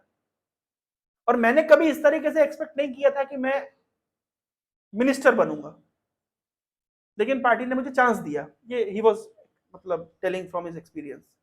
बट उसने बोला कि मैं हमेशा से बस कैसे सेवा कर सकता हूं, क्या मैं अच्छा कर सकता हूं, क्या अपनी सर्विसेज दे सकता हूं, मैंने उस पर फोकस किया। तो आज हम देख सकते हैं कि he got a chance and he is a minister in cabinet and doing marvellous job. आज भारत की रोडों की जो क्वालिटी है वो अमेरिका को टच करती है। तो उन्होंने कभी महान बनने के सपने नहीं देखे, महान बनने का प्रयास नहीं किया, उन्होंने केवल अपने पोटेंशियल से अच्छा करने का प्रयास किया and he end up becoming great.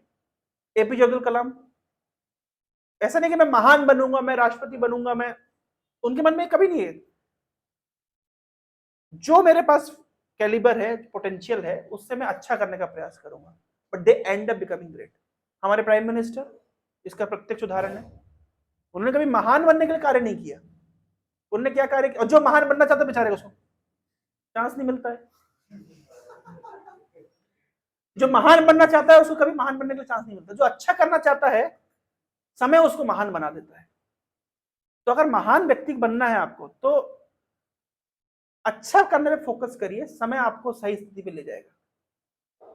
So aspire to do good and you will end up becoming great.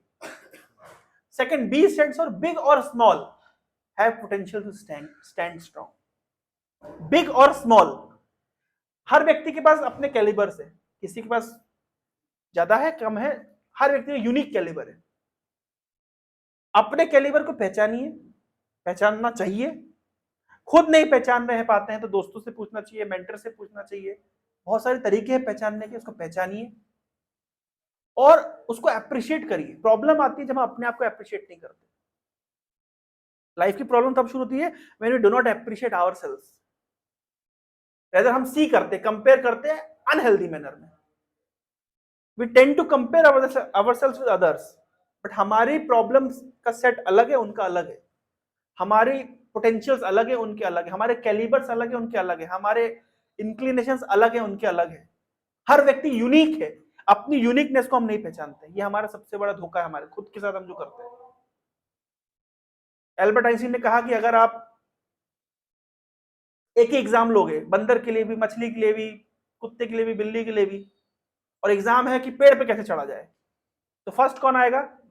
बंदर। और हाथी बेचारा फेल हो जाएगा। तो एग्जाम हमारा मॉडर्न एकेडमिक सिस्टम एक्चुअली उसके लिए डेवलप नहीं है। हम एक ही तरीके से सबको तोलते हैं, जो गलत है। वैदिक एजुकेशन सिस्टम कभी भी ऐसा नहीं होता था। वैदिक एजुकेशन में क्या होता था, क्यों वैदिक एजुकेशन ज्यादा साइंटिफिक है मॉडर्न एजुकेशन से? वैदिक एजुकेशन में क्या होता था कि सभी लोग गुरु के आश्रम में जाते थे। ये कंटेक्स्ट मैंने नेक्स्ट के लिए रखा है, लेकिन मैं फिर भी इसको बोलता हूं। वैदिक सिस्टम में क्या होता था, सभी लोग गुरु के आश्रम में रहते थे, चाहे वो राजा का पुत्र हो, चाहे वो ब्राह्मण का पुत्र हो, चाहे वो शूद्र का पुत्र हो। Everybody got this opportunity, everybody had this opportunity to study under guru's guidance. गुरु के आश्रम में रहते थे। ये बहुत जरूरी है कि गुरु के जब आश्रम में रहते तो गुरु के मार्गदर्शन में सुबह उठना, शाम को रात को सोना, सेवा करना, पढ़ाई करना, गुरु मॉनिटर करते थे। फिर उसके बाद गुरु देखते थे कि इस व्यक्ति कैलिबर क्या है। ये व्यक्ति कूटनीति में अच्छा है, ये राजनीति में जाना चाहिए, ये अस्त्र शस्त्र चलाने में इसका एक्सपर्टीज है, ये झगड़ा झाटी करता है, ये क्षत्रिय बनेगा। हर व्यक्ति झगड़ा झाटी नहीं कर सकता। क्लासरूम में हर वैरायटी के लोग होते हैं, क्लासरूम में हर वैरायटी के लोग होते हैं। कुछ होंगे बिल्कुल फ्रंट बेंचर, ऐसे बैठेंगे बिल्कुल। है कोई आप में से यहाँ पे है? उनका चश्मा इतना मोटा हो जाएगा, और टीचर मान लो भूल जाए कि असाइनमेंट मांगा था, वो याद दिलाएगा, मैडम आपने असाइनमेंट कहा था ना, मैम आपने कहा था ना असाइनमेंट, और पूरी क्लास इसको गाली देगी, नालायक, क्यों याद दे रहा है टीचर को? तो ये बिल्कुल कुछ लोग होते हैं ना, एक कैटेगरी ये होती है। एक कैटेगरी, दूसरी कैटेगरी होती है कॉलेज में किसी का किसी भी झगड़ा हो, इनको पहुंचना है। उन्हें पूरी खबर रहती है, किसने किसको मारा, कौन किससे पिटा, कहां पे गैंग लेके जाना है, कहां झगड़ा हो गया, हमेशा रेडी रहते हैं। है ऐसी कैटेगरी होती है कॉलेज में। एक तीसरी कैटेगरी होती है, एक तीसरी कैटेगरी भी होती है। इस कैटेगरी क्या है भाई? इस कैटेगरी होती है, कुछ भी चल रहा हो कॉलेज में, इनको पैसा बनाना है, इन्वेस्टमेंट करेंगे, एमएलएम करेंगे, हैं, ट्रेडिंग करेंगे। इनको दुनिया में, इनको पढ़ाई से मतलब नहीं, झगड़ा झाटी से मतलब नहीं, और इनको नौकरी भी नहीं चाहिए। इनका लक्ष्य नहीं नौकरी। ये केवल एजुकेशन क्यों कंप्लीट कर रहे हैं? क्योंकि पिताजी का बिजनेस है, उसको तो ज्वाइन करना ही। मारवाड़ी लोग जनरली ऐसा होते। कोई है मारवाड़ी यहाँ पे? कोई नहीं है? पिताजी का व्यापार संभाल लेंगे अपन तो कोई चिंता नहीं, अपन को बस डिग्री लेने के लिए। डिग्री क्यों चाहिए? शादी के लिए। अलग अलग लोग अलग अलग तरीके से आते हैं, उन्हें कोई मतलब नहीं, वो तो अपना इन्वेस्टमेंट करेंगे, ट्रेडिंग करेंगे, पैसा बना लेंगे। ये भी कैटेगरी। और चौथी कैटेगरी होती है, अपन को बस एक नौकरी चाहिए, बात करना। उन्हें पढ़ाई से मतलब नहीं, उन्हें लड़ाई झगड़े से मतलब नहीं, उन्हें नौकरी चाहिए। चार वैरायटी को कहते हैं चातुर्वर्ण्य सृष्टम। मेरे साथ साथ बोलिए, चातुर्वर्ण्य मया सृष्टम गुणाकर्म विभागसा तस्य कर्तारमपि मां विद्य कर्तारम अव्ययम्। भगवान गीता में कह रहे चार प्रकार के लोग हर सोसाइटी में। ये जन्म से नहीं है, ये गुणों और कर्म से होता है। ब्राह्मण, क्षत्रिय, वैश्य, शूद्र, ये कैटेगरी हर सोसाइटी में, केवल हिंदू सोसाइटी में नहीं है। हर सोसाइटी में इंटेलेक्चुअल क्लास ऑफ मैन होता है, फिलोसोफर, साइंटिस्ट, पोएट्स, ये इंटेलिजेंट क्लास होता है। ये हमेशा इन्हें किताबें पढ़ना अच्छा होता है, इन्हें फिलोसफी सब पसंद है, इन्हें डेप्थ में जाना पसंद है। कौन? ये लोग मैकेनिकल इंजीनियरिंग करेंगे कि कंप्यूटर साइंस इंजीनियरिंग करेंगे, तो इन्हें नौकरी के लिए नहीं पढ़ रहे ये लोग। ये क्यों पढ़ते हैं? जानने के लिए, सीखने के लिए, टेक्नोलॉजी के लिए, ज्ञान के लिए, मार्क्स के लिए नहीं। मार्क्स भले भी कम आएंगे, कई बार ऐसा होता है इस कैटेगरी के लोग मार्क्स कम आएंगे, लेकिन नॉलेज लेवल, अंडरस्टैंडिंग बहुत बढ़िया होगी। ये कौन सा क्लास होता है? ब्राह्मण। हर सोसाइटी में इस तरह के लोग होंगे, ब्राह्मण क्लास। ये जात से नहीं है अमलान जी, ये जात वाले ब्राह्मण नहीं है। ये कौन से ब्राह्मण है? क्वालिटीज एंड कर्मा, इंक्लिनेशन, स्वाभाविक इंक्लिनेशन है। दूसरा कैटेगरी होता है क्षत्रिय, जैसे कि मैंने बताया, इन्हें झगड़ा झाटी से मतलब है, मार पिटाई कूट, समझ रहे हैं? इनका इंटरेस्ट रहता है। ये जब तक झगड़ा नहीं करे, दो चार माँ बहन की गाली ना करे, इनका खून ठंडा नहीं पड़ता है। कौन कौन है क्षत्रिय कैटेगरी? समझ रहे? ये स्वाभाविक है, हर व्यक्ति लड़ने झगड़ने वाला नहीं है। जैसे मेरे से कोई लड़ना झगड़ना तो मैं बिल्कुल इंटरेस्टेड नहीं हूं, कभी नहीं झगड़ा मैंने किसी से भी, जीवन में कभी नहीं झगड़ा। कोई है? वैभव तुम किस कैटेगरी हो?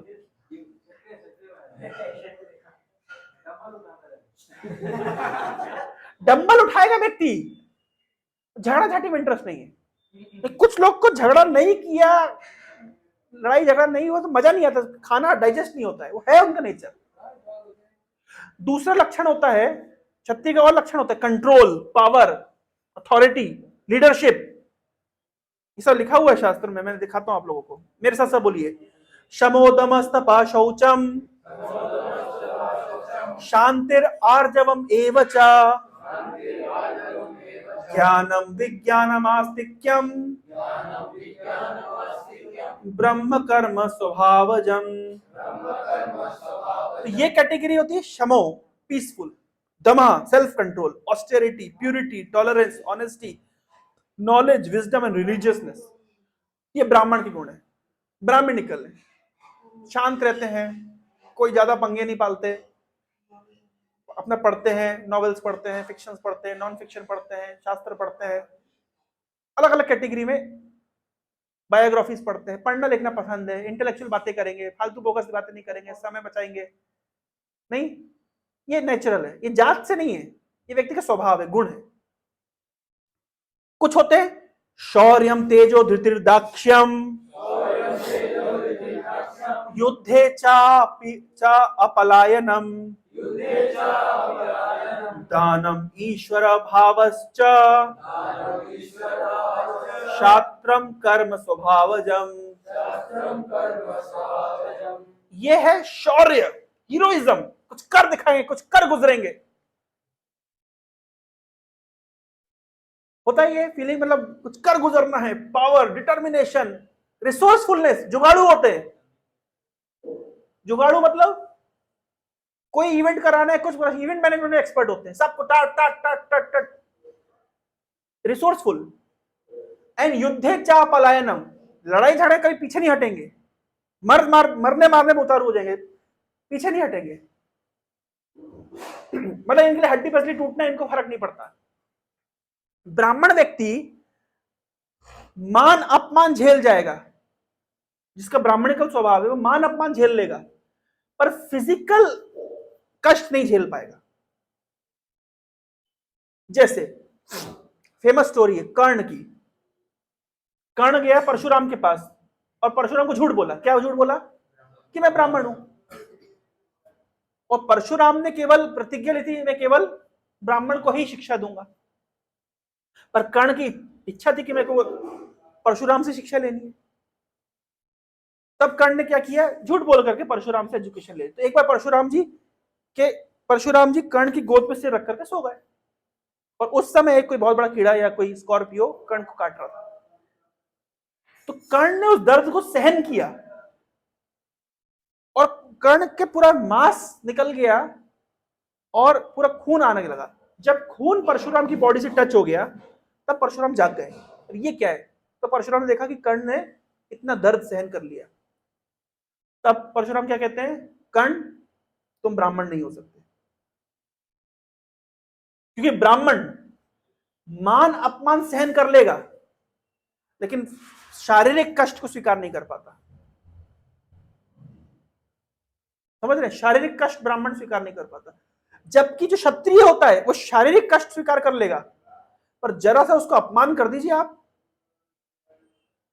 कर्ण को एक बार द्रौपदी ने सूत पुत्र कह दिया, कर्ण जीवन भर नहीं भूल पाया। और अर्जुन ने कहा कृष्ण कृष्ण मैं युद्ध नहीं करूंगा। तो कृष्ण क्या करोगे? बोले मैं भीख मांग के खाऊंगा। बोले देखो तुम क्षत्रिय हो।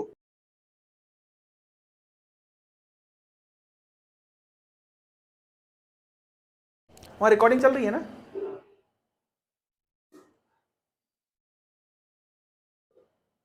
हो रहा है रिकॉर्ड?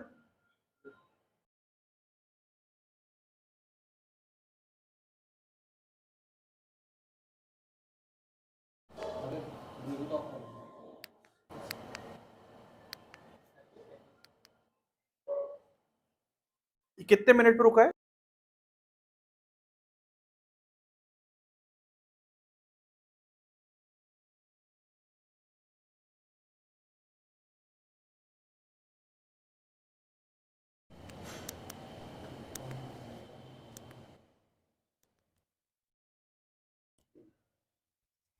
इसलिए ध्यान रखना इसको आप, है ना, जब भी लाइट जलता रहता है। तो अर्जुन को कृष्ण ने कहा कि तुम भीख मांग के नहीं खा सकते। क्यों नहीं खा सकते भीख मांग के? तुम भीख मांगने जाओगे, कोई तुम्हें भीख नहीं देगा, कुछ अपमानजनक शब्द बोलेगा, तुम तलवार निकाल लोगे, क्योंकि वो तुम्हारा स्वभाव नहीं है। तो क्षत्रिय फिजिकल पेन झेल सकता है, लेकिन मतलब अपमान झेल नहीं सकता, जबकि ब्राह्मण अपमान झेल जाएगा।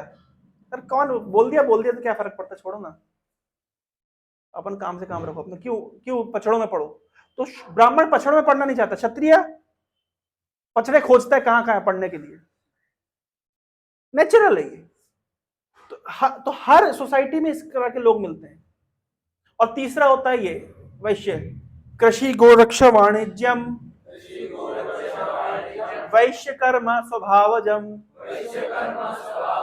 परिचर्यात्मकम कर्म शूद्रस्यपि स्वभावजम।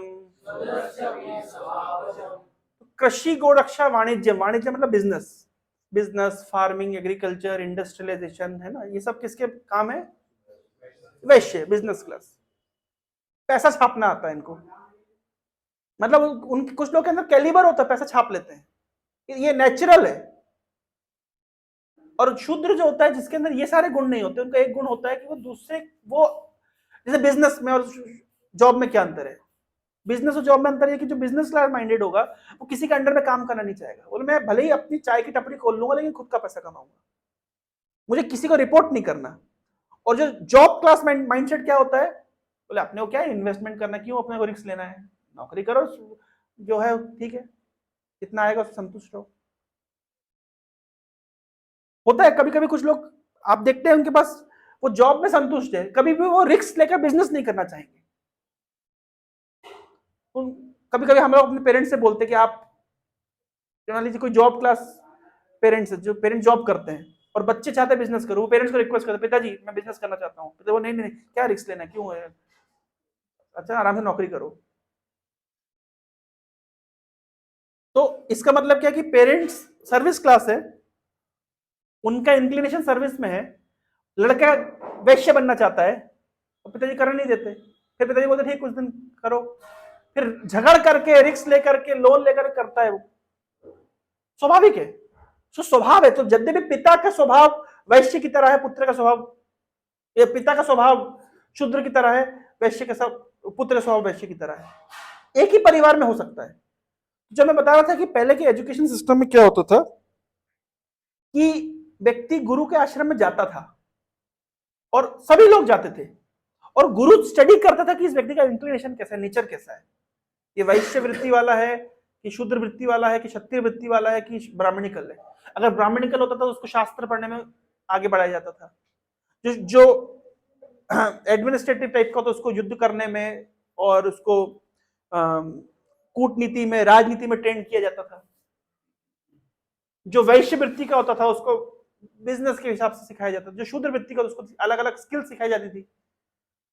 तो अच्छा वो खुश भी रहता था उसमें।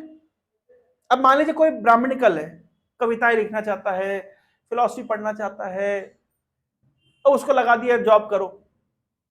कोई व्यक्ति सिंगिंग करना चाहता है, म्यूजिक बजाना चाहता है, गाना बजाना चाहता है, उसको लगा दिया तुम जॉब करो, तो फ्रस्ट्रेटेड। तो आज के डेट में लोग फ्रस्ट्रेटेड क्यों है? क्योंकि अपने इंक्लिनेशन के हिसाब से वो काम नहीं कर पा रहे। सच है कि नहीं? अपने इंक्लिनेशन के हिसाब से वो कर नहीं पा रहे। जो मेरा पैशन है वो प्रोफेशन में कन्वर्ट नहीं हो रहा, जिसके कारण व्यक्ति दुखी है। तो यहां पे जो मैंने पॉइंट बोला वो यही है कि हर व्यक्ति का अपना एक पोटेंशियल है, उसको खोजना पड़ेगा, खोजना चाहिए, उसके लिए उसको मेंटरशिप चाहिए। और कैसे वो पोटेंशियल को अपने प्रोफेशन में कन्वर्ट कर सकता है, इट रिक्वायर्स ट्रेनिंग। या एटलीस्ट मान लीजिए गाना बजाना चाहता है लेकिन उसके पास वो पोटेंशियल है, लेकिन उसको प्रोफेशन में कन्वर्ट करने की हिम्मत नहीं है, नहीं कर सकता, ये बहुत लंबा रास्ता है। तो फिर उसको बैलेंस सिखाया जाता है, ठीक है काम करो, तुम जॉब करो, लेकिन अपने पोटेंशियल को इस सेक्टर में इंप्लीमेंट कर सकते हो ताकि बैलेंस बना रहे। हर चीज तो हमारे मन के अनुसार नहीं चलेगी। हम एक चीज चाहते हैं लेकिन हमारी कंडीशंस हमसे दूसरी चीज कराना चाहती है, तब क्या करें? Have a balance. तो बैलेंस कैसे बनाया जाएगा? It requires training. तीसरा क्या है? Compare only in healthy manner. हाँ, कंपेरिजन करना चाहिए, कभी कभी अपने आप से कंपेयर करना चाहिए। मैं पहले कहां था, अभी कहां हूं, मैं प्रोग्रेस कर रहा हूं कि पीछे जा रहा हूं, या दूसरा व्यक्ति जो आगे बढ़ रहा है तो मैं कहां गलती कर रहा हूं कि मैं आगे नहीं बढ़ पा रहा हूं। तो जेलेसी और एनवी को साइड में करके कैसे हेल्दी तरीके से कंपेयर किया जाए, ये एक बहुत इंपॉर्टेंट एस्पेक्ट है व्यक्ति को सफल बनाने के लिए। D stands for duty, devoted to service, not just for duty sake. हम क्या करते हैं उसके लिए डिवोटेड होए। There's a difference between doing out of duty and doing out of devotion. हम चैंटिंग कर सकते हैं आउट ऑफ ड्यूटी, चैंटिंग कर सकते हैं आउट ऑफ डिवोशन। रीडिंग कर सकते हैं आउट ऑफ ड्यूटी, रीडिंग कर सकते हैं आउट ऑफ डिवोशन। प्रीचिंग कर सकते हैं आउट ऑफ ड्यूटी, प्रीचिंग कर सकते हैं आउट ऑफ डिवोशन। कोई भी चीज को, हमारी एकेडमिक अप्रोच हो, एकेडमिक स्टडीज हो, चाहे वो स्पिरिचुअल इंक्लिनेशन हो, हम किस तरीके से उसको करते हैं, ये हमारे एंड रिजल्ट के ऊपर बहुत मैटर करता है। और lastly we need to have empowerment. जो चीज हम खुद से नहीं कर सकते, लेकिन अगर भगवान चुटकी बजाए तो हमारे लिए कर सकते हैं। That means empowerment through prayers. ये कोई नहीं बताता है तुम कर सकते हो, तुम जीत सकते हो, तुम ये कर, ये सब बोलते हैं, हैं?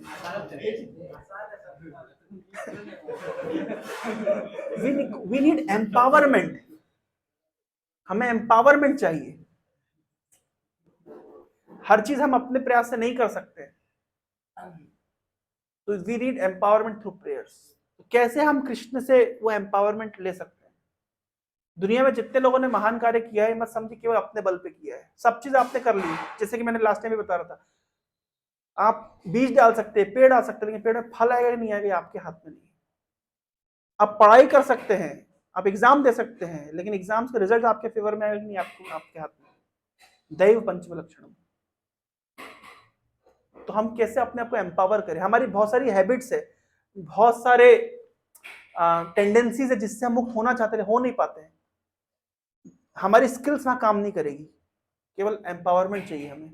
कृष्ण, मैं जो अपने प्रयास से नहीं कर पा रहा हूं, मैं अपनी पूरी शक्ति लगा दी, लेकिन मैं उससे बाहर नहीं निकल पा रहा हूं, आप कृपा करिए। भगवान की कृपा दृष्टि इतनी महत्वपूर्ण है, और जिस पे कृपा करते हैं, हम जब भगवान के सामने खड़े होकर प्रेयर्स करते हैं, तो भगवान एक्चुअली अपनी कृपा दृष्टि से एक बार देख लें, हमारे अंदर की सारी गंदगी दूर जा सकती है।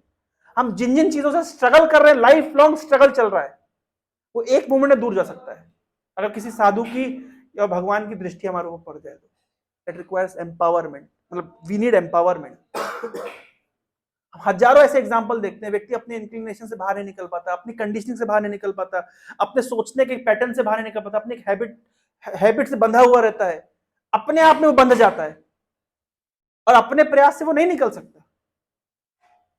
लेकिन अगर वो प्रार्थना करता है तो भगवान उससे प्रसन्न होते हैं, वैष्णव उससे प्रसन्न होते हैं, he get empowered to do that. तो हम इसको लाइफ में हमेशा इसको छोड़ देते हैं, इंपॉर्टेंट पॉइंट को। केवल कोई मोटिवेशन स्पीकर ये नहीं बोलेगा प्रेयर्स करो, बोलता है कोई नहीं बोलता है। इसलिए मोटिवेशन स्पीकर्स के अंडरस्टैंडिंग में और डिवोटीज के अंडरस्टैंडिंग बहुत अंतर है। जैसे वो लोग बाहर की स्किल्स के ऊपर फोकस करते हैं, हम स्किल्स के साथ साथ वैल्यूज एंड प्रिंसिपल्स के भी फोकस करते हैं। वो कॉम्पिटेंस पे फोकस करते हैं, हम कॉम्पिटेंस और कैरेक्टर पे फोकस करते हैं।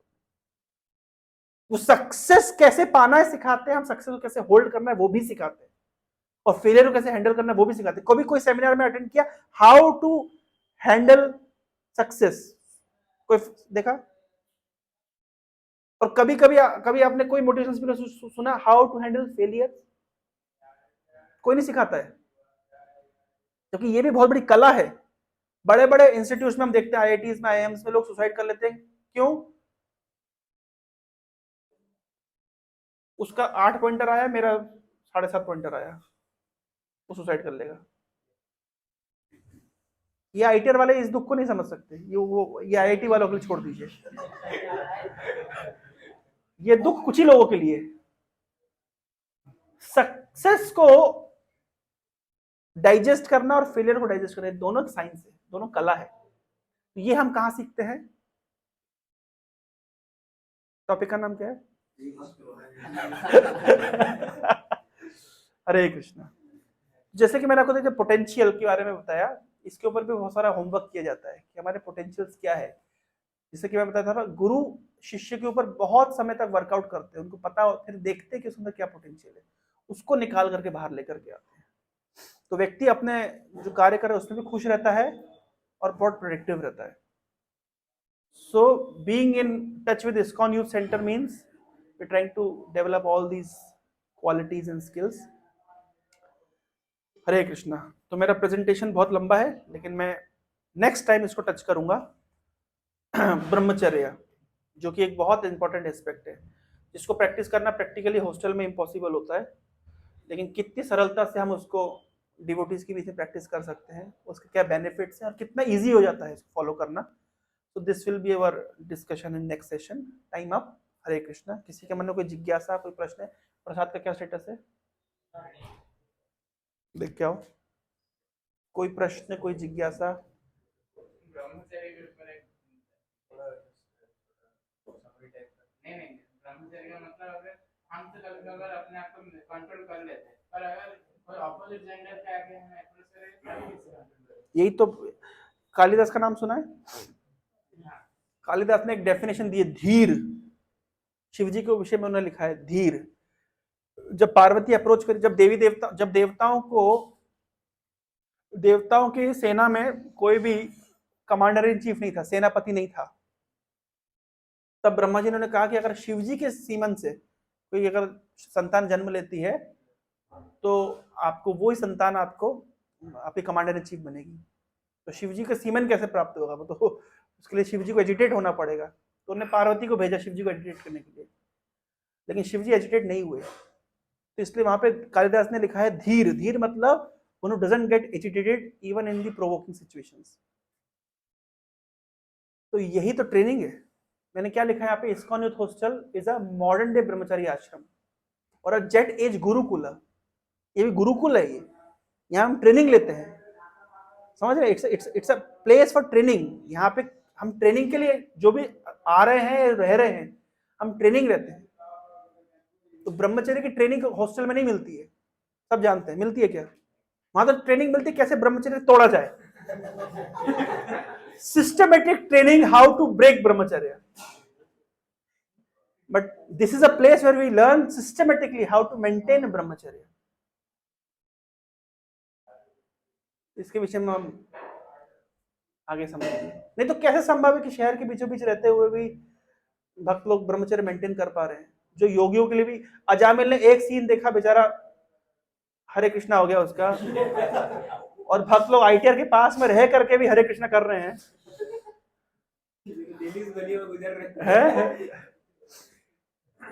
तो कहां से वो, कुछ तो सीक्रेट होगा ना। मैं ये बता दूं आप लोगों को, ब्रह्मचर्य प्रैक्टिस करना बहुत डिफिकल्ट है, इसमें कोई संदेह नहीं है, लेकिन ब्रह्मचर्य बिकम्स इजी, ब्रह्मचर्य बिकम जॉयफुल। मैंने आगे एक स्लाइड में लिखा है ऑस्टेरिटीज बिकम्स, ये बहुत लंबा ये है, जहां पे एक अच्छा पॉइंट लिखा है मैंने। क्या लिखा है यहाँ पे? Austerities becomes easy. सुबह अगर आपको मैं बोलूंगा कि हॉस्टल में आप सुबह 4 बजे उठिए, लेकिन मायापुर में उठ पा रहे थे? उठ पा रहे थे? बेस में उठ पाते हैं? उठ पाते हैं। बेस में तो कितनी बार होता है, हम लोग 11 साढ़े 11 सोते हैं, 4 बजे फिर उठ जाते हैं। डिफिकल्ट नहीं लगता, वो एम्बियंस ऐसा है, वो एम्बियंस इस तरह बनाया गया है। ऑस्टेरिटी, तपस्या करना भी इजी हो जाता है। सुबह उठ करके 2 घंटा बैठ करके जब करना डिफिकल्ट है, इट बिकम्स इजी। तो ब्रह्मचर्य become joyful, austerities become joyful. जो चीजें बाहर के लोगों के लिए करना बहुत डिफिकल्ट है, हम लोग को बहुत इजी लगता है, सुबह जैसे उठना।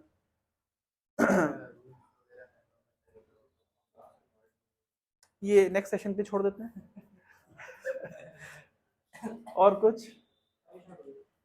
जैसे आपने बोला कि ब्राह्मण को क्वालिटीज होता है कि नॉलेज और ऐसे 4 क्लासेस कि नहीं, क्योंकि 2 क्लासेस का हाँ, इसलिए आजकल ये होता है, मल्टीपल होता है, फिर भी उसमें एक झुकाव होता है। जैसे मैं क्षत्रिय कुल में जन्म लिया हूं, ठीक है, लेकिन मेरे झगड़ने वाली स्पिरिट नहीं है, परंतु लीडरशिप, ऑर्गेनाइज करना, रिसोर्सफुलनेस ये मेरे अंदर है, तो यानी क्षत्रिय गुण भी है। एट द सेम टाइम मैं नॉलेज को कल्टीवेट कर रहा हूं, तो ब्राह्मणिकल भी है। I am more of kshatriya than Brahmin, although I have this Brahman thread given by my Guru Maharaj, but I am more of Kshatriya nature. But at the same time, I am trying to cultivate Brahmanism. At the same time, I have Vaishya qualities also. Being a brahmachari also, I am engaging in so many businesses.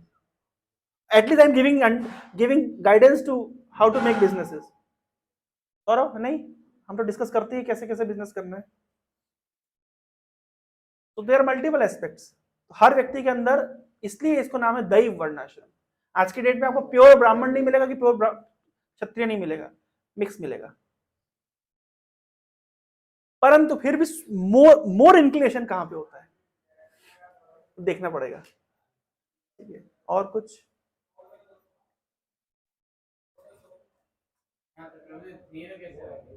तो यार अगली class की छोड़ देते हैं।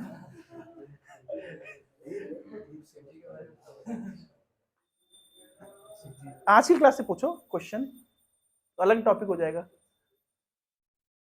प्रभु जी, जो आपने बोला कि on the way of Krishna book में लिखा था कि श्रीला प्रभुपाद जैसे कृष्ण के दास थे, तो वो जंग छेड़ते थे, और उन्होंने लिखा था कि जब प्रॉब्लम्स आते हैं तो वो आते हैं, उनके सर्वेंट्स को भेजते हैं, जैसे प्रॉपर मेमन और जीसस को। तो ये दोनों तो ऑपोजिट वर्क करते हैं। ऑपोजिट वर्क करते हैं? हाँ, जैसे कि गॉड की मेडिटिंग। नहीं, वो लोग ऑपोजिट वर्क नहीं करते, उनके फॉलोवर्स ऑपोजिट वर्क करते हैं। जीसस ने कहा है one thou shall not kill, अब उनके सारे फॉलोवर्स ने उसको चेंज कर दिया, दाउ शैल नॉट मर्डर, इंसान को मत मारो, जानवर मार के खा जाओ।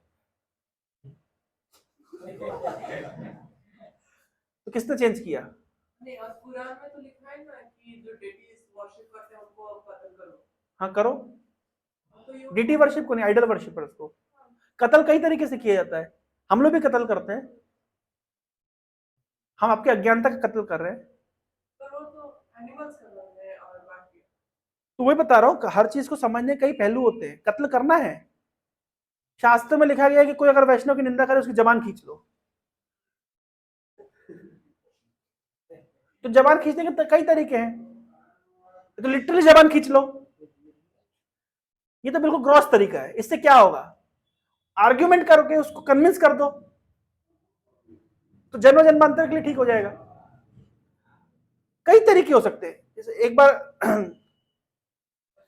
युधिष्ठिर ने कह दिया अर्जुन को, तुम्हारे गांडी को क्या फायदा, फेंक दो इस गांडी को। तो अर्जुन ने प्रतिज्ञा ली थी कि जो मुझे गांडी फेंकने के लिए कहेगा मैं उसको वध कर दूंगा। तो कृष्ण तक बात पहुंची, बोले क्या करूं? तो अर्जुन प्रतिज्ञा लेने से पहले तुम पहले सोच लिया करो ना। प्रतिज्ञा ले लेते हो, तो प्रॉब्लम फंस जाते हो, फिर मेरे पास आते हो। अब प्रतिज्ञा क्या ली थी अर्जुन ने कि जो मुझे गांडी फेंकने के लिए बोलेगा उसको मार दूंगा। किसने बोल दिया? बड़े भाई ने बोल दिया। तो बोले इसका तरीका है, शास्त्र में एक ही चीज के कई तरीके होते हैं। मारने का एक तरीका होता है सामने की उस व्यक्ति की निंदा करो, उसके सारे बुरे कर्मों के ऊपर उसको दोष दो। तो अर्जुन गए और कहना शुरू किया, अरे आपके कारण महाभारत युद्ध हुआ, आपके कारण द्रौपदी का चीरहरण हुआ, आपके कारण इतना हम लोग को अन्याय झेलना पड़ा, ऐसा हुआ वैसा हुआ, ऐसा करके तो खूब सुनाई खरी खोटी। तो शास्त्र के अनुसार अर्जुन ने युधिष्ठिर का वध कर दिया। अब अर्जुन कहता है लेकिन अब मैंने क्योंकि अपने बड़े भाई को मार दिया, मुझे सुसाइड करना चाहिए, अब मैं सुसाइड करूंगा। तो चला सुसाइड करे। कृष्ण रुक रुक रुक भाई रुक, बोला फिर देख तू प्रॉब्लम फंस गया, अब सुसाइड करने चला। अब शास्त्र में इसका भी एक तरीका होता है सुसाइड करने का, खुद का गुणगान करो। तो शुरू हो गया, अरे मैं कितना महान हूं, मैं तो धनंजय और धन जीत के लेके आया, मैंने तो उर्वशी, मैं धीर हूं कि उर्वशी ने मेरे को टेम्प्ट किया, मैं रेजिस्ट कर गया, और मैं अस्त्र शस्त्र लेकर के आ गया और इतना मैं ट्रेंड हूँ, इतना मैं द्रोणाचार्य को पसंद किया, इतना ऐसा मेरा पावर, दिस दैट दैट मैं अर्जुन ने खुद को ग्लोरीफाई किया। खुद को ग्लोरीफाई करना एक तरह का सुसाइड है। शास्त्र में हर चीज का लिटरल मीनिंग नहीं लिया जाना चाहिए, ये बेवकूफी है, ये मूर्खों की तरीका है। जैसे ऋतिक लोग, प्रभु फाइनल ऑर्डर क्या है? अरे नालायक, सारी बात घूम करके फाइनल ऑर्डर क्या है? समझ रहे हैं पॉइंट, समझ रहे हैं? तो फॉलोवर क्या करता है? हाँ ये बात है कि मांसाहार का प्रधान है, पर उनके लिए है जिनके लिए खेती किसानी नहीं थी, तो मांसाहार करो, क्या खाएंगे, कुछ तो खाएंगे। अब भारत में तो खेती किसानी सब कुछ है, बढ़िया फसल उगती है, तब मांसाहार करने की जरूरत क्या है? समझ रहे हैं? तो टाइम प्लेस सर्कमस्टांसेस के हिसाब से इंस्ट्रक्शंस दिए जाते हैं। जो व्यक्ति बिल्कुल नॉनवेज नहीं छोड़ सकता, 7 दिन खाता है, उसको कहते हैं कम से कम इन दिन मत खाओ, थर्सडे मत खाओ, कि इस पर्टिकुलर ट्यूसडे मत खाओ। ये क्यों उनको रखा जाता है? कि जिसकी आदत खराब है तो उसको कहीं तो रेगुलेट करें। समझ रहे हैं? कोई व्यक्ति बिल्कुल, अब जैसे प्रभुपाद जी ने अभी एक वीडियो में कहा, एक लेक्चर में कहा कि डोंट ईट मीट, मांस मत खाओ, और कहा अगर इतना ही ऑब्सेस्ड होकर मांस खाना है तो फिर लोअर एनिमल्स को खाओ, कम से कम गाय को मत खाओ। तो एक वो वीगन वाले ने वीडियो निकाली, देखो देखो इस्कॉन के गुरु क्या कह रहे हैं, देखा आपने वो वीडियो? उसने वीडियो बना दी, देखिए इस्कॉन के गुरु कह रहे हैं कि जानवर को मार के मत खाओ। बोले ये तो बहुत अच्छी बात कर रहे हैं, लेकिन फिर कह रहे हैं कि अगर खाना है तो लोअर एनिमल्स को खाओ। बोले लोअर और अपर क्या होता है? तो उसने out of the context Prabhupada को कोट कर लिया। लेकिन प्रभुपाद जी ने किस कॉन्टेक्स्ट में बोला कि अगर तुम्हें पाप कर्म करना ही है तो ठीक है, फिर मतलब बिल्कुल लोअर स्टैंडर्ड में पाप कर्म करो, कम से गाय को तो मत मारो, क्योंकि विदेशों में लोग गाय को मारते हैं। इनफैक्ट केरला में तो उसका स्टैंडर्ड स्टेट फूड है बीफ। बलि महाराज के लिए यज्ञ ओणम मनाया जाता है, जिस दिन भगवान वामन देव ने बलि के सिर पे पैर रखा था। Onam is meant for Bali, Vaman Dev, Vishnu festival है। और ओणम में सबसे ज्यादा अगर खाते तो लोग केरला में बीफ खाते हैं, हिंदू। और जितनी बीफ इंडस्ट्री चलाई जा रही है भारत में, मुस्लिम नामों से हिंदूज एंड जैन्स चला रहे हैं। बोले प्रोफेशन अलग है और धार्मिक आस्था अलग है, नालायक। वो तो यमराज जी बताएंगे नरक में, तेरा प्रोफेशन और धार्मिक आस्था का। इस प्रकार व्यक्ति को कैसे समझाया जाएगा? समझ आ रहा है? जब व्यक्ति, जीसस क्राइस्ट की ऑडियंस कौन है, किसको ज्ञान दे रहे हैं? Meet eaters, simple farmers, meet eaters, fisherman, उनको ज्ञान दे रहे हैं। उनको कह रहे हैं कि मेरे पास बताने के लिए बहुत कुछ है, बट तुम उसको डाइजेस्ट नहीं कर पाओगे। और कृष्ण गीता में कह रहे हैं मैं तुम्हें सब कुछ बता रहा हूं, ये जानने के बाद कुछ भी बचेगा नहीं। तो भाई ऑडियंस अलग है ना। अर्जुन एक रॉयल फैमिली में एक एडवांस सिविलाइज व्यक्ति है, उसको ज्ञान दे रहे हैं, और जीसस क्राइस्ट एक सामान्य फिशरमैन को ज्ञान दे रहे हैं। तो सारा ज्ञान ना खोल के रख देंगे। तो समय काल परिस्थिति के अनुसार से ज्ञान दिया गया। एक पॉकेट डिक्शनरी है, एक बड़ी मोटी डिक्शनरी है। पॉकेट डिक्शनरी वर्ड्स मिलते हैं, लेकिन लिमिटेड वर्ड्स है। तो इसलिए हमें समझना चाहिए, कोई व्यक्ति 10 सिगरेट पीता है, उसको तुरंत बोलो सिगरेट छोड़ दे, थोड़ा छोड़ देगा। उसको बोलते 8 पी, जो 8 पीता उसको कहते 6 पी, जो 6 पीते 4 पी, जो 4 पीते 2 पी, 2 पीता उसको कहते 1 पी, जो 1 पीते उसको मत पी। अब कोई व्यक्ति, एक शास्त्र में लिखा है 8 सिगरेट पियो, एक शास्त्र में 6 सिगरेट पियो, एक शास्त्र में लिखा है 5 सिगरेट पियो, एक शास्त्र में 2 सिगरेट पियो, एक शास्त्र में सिगरेट मत पियो। जो 4 सिगरेट पीता है उसके लिए कौन सा शास्त्र है? अब वो खोल के देखेगा, अरे फलाने धर्म में तो सब अलाउड है, वहां तो लिखा है 8 सिगरेट पी सकते हैं। कुछ हिंदू लोग आकर के बोलते हैं अरे प्रभु जी आप लोग के धर्म में, हमारे धर्म में कितना नहीं है, देखो उनमें तो मुसलमान सब खा सकते हैं। तो ये मतलब कौन सी बात होगी कि 4 सिगरेट पीने वाला बोल रहा है, धर्मशास्त्र उठा के बोला देखो इस शास्त्र में लिखा 8 सिगरेट पी सकते हैं, उसको लाइसेंस मिल गया। नालायक, तेरे लिए नहीं है वो शास्त्र। तो समय काल पात्रता के अनुसार धर्म का प्रावधान है। हर व्यक्ति के हर चीज नहीं लागू होती है। समझ आ रहा है? प्रभुपाद जी कहीं पे बोले कि कम से कम वेज खाओ, कहीं पे कहा खाने से पहले थैंक यू कृष्णा करके खाओ, थैंक यू गॉड करके खाओ। इस्कॉन में हम लोग भगवान को घंटी बजा करके बिना प्याज लहसुन का उसका बनाते हैं, घंटी बजा करके तुलसी रख करके प्रार्थना करके प्रसाद पाते हैं। तो सेम स्टैंडर्ड नहीं है, अलग अलग तरीके के लोगों के लिए अलग अलग चीजें हैं। ठीक है, मिल गया आंसर? और कुछ?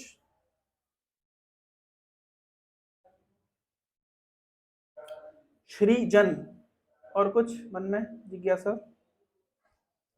सक्सेस को और कैसे सर्च नहीं दिया जाए और अगर फेलियर मिले तो उसको कैसे मतलब उसके लिए ट्रेनिंग चाहिए, रेगुलरली आते रहिए, ट्रेनिंग मिलती रहेगी। ये सब मैं आगे सब कवर करूंगा, सारे पॉइंट्स मैंने अपने प्रेजेंटेशन में रखे हैं, पर समय का अभाव होने के कारण वो सब चीज़ों को मैं टच नहीं किया हूँ, पर मैं नेक्स्ट सेशंस में उसको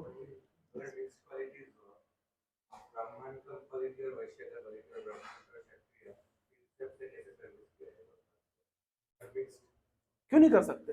हर व्यक्ति हर तरीके से कर सकता है। कैसे सर्विस किया जाए? देखिए, कोई भी चीज का जब आंसर तो कैसे किया जाए, हमसे पहले इस फील्ड में इस तरह के लोगों ने कैसे किया।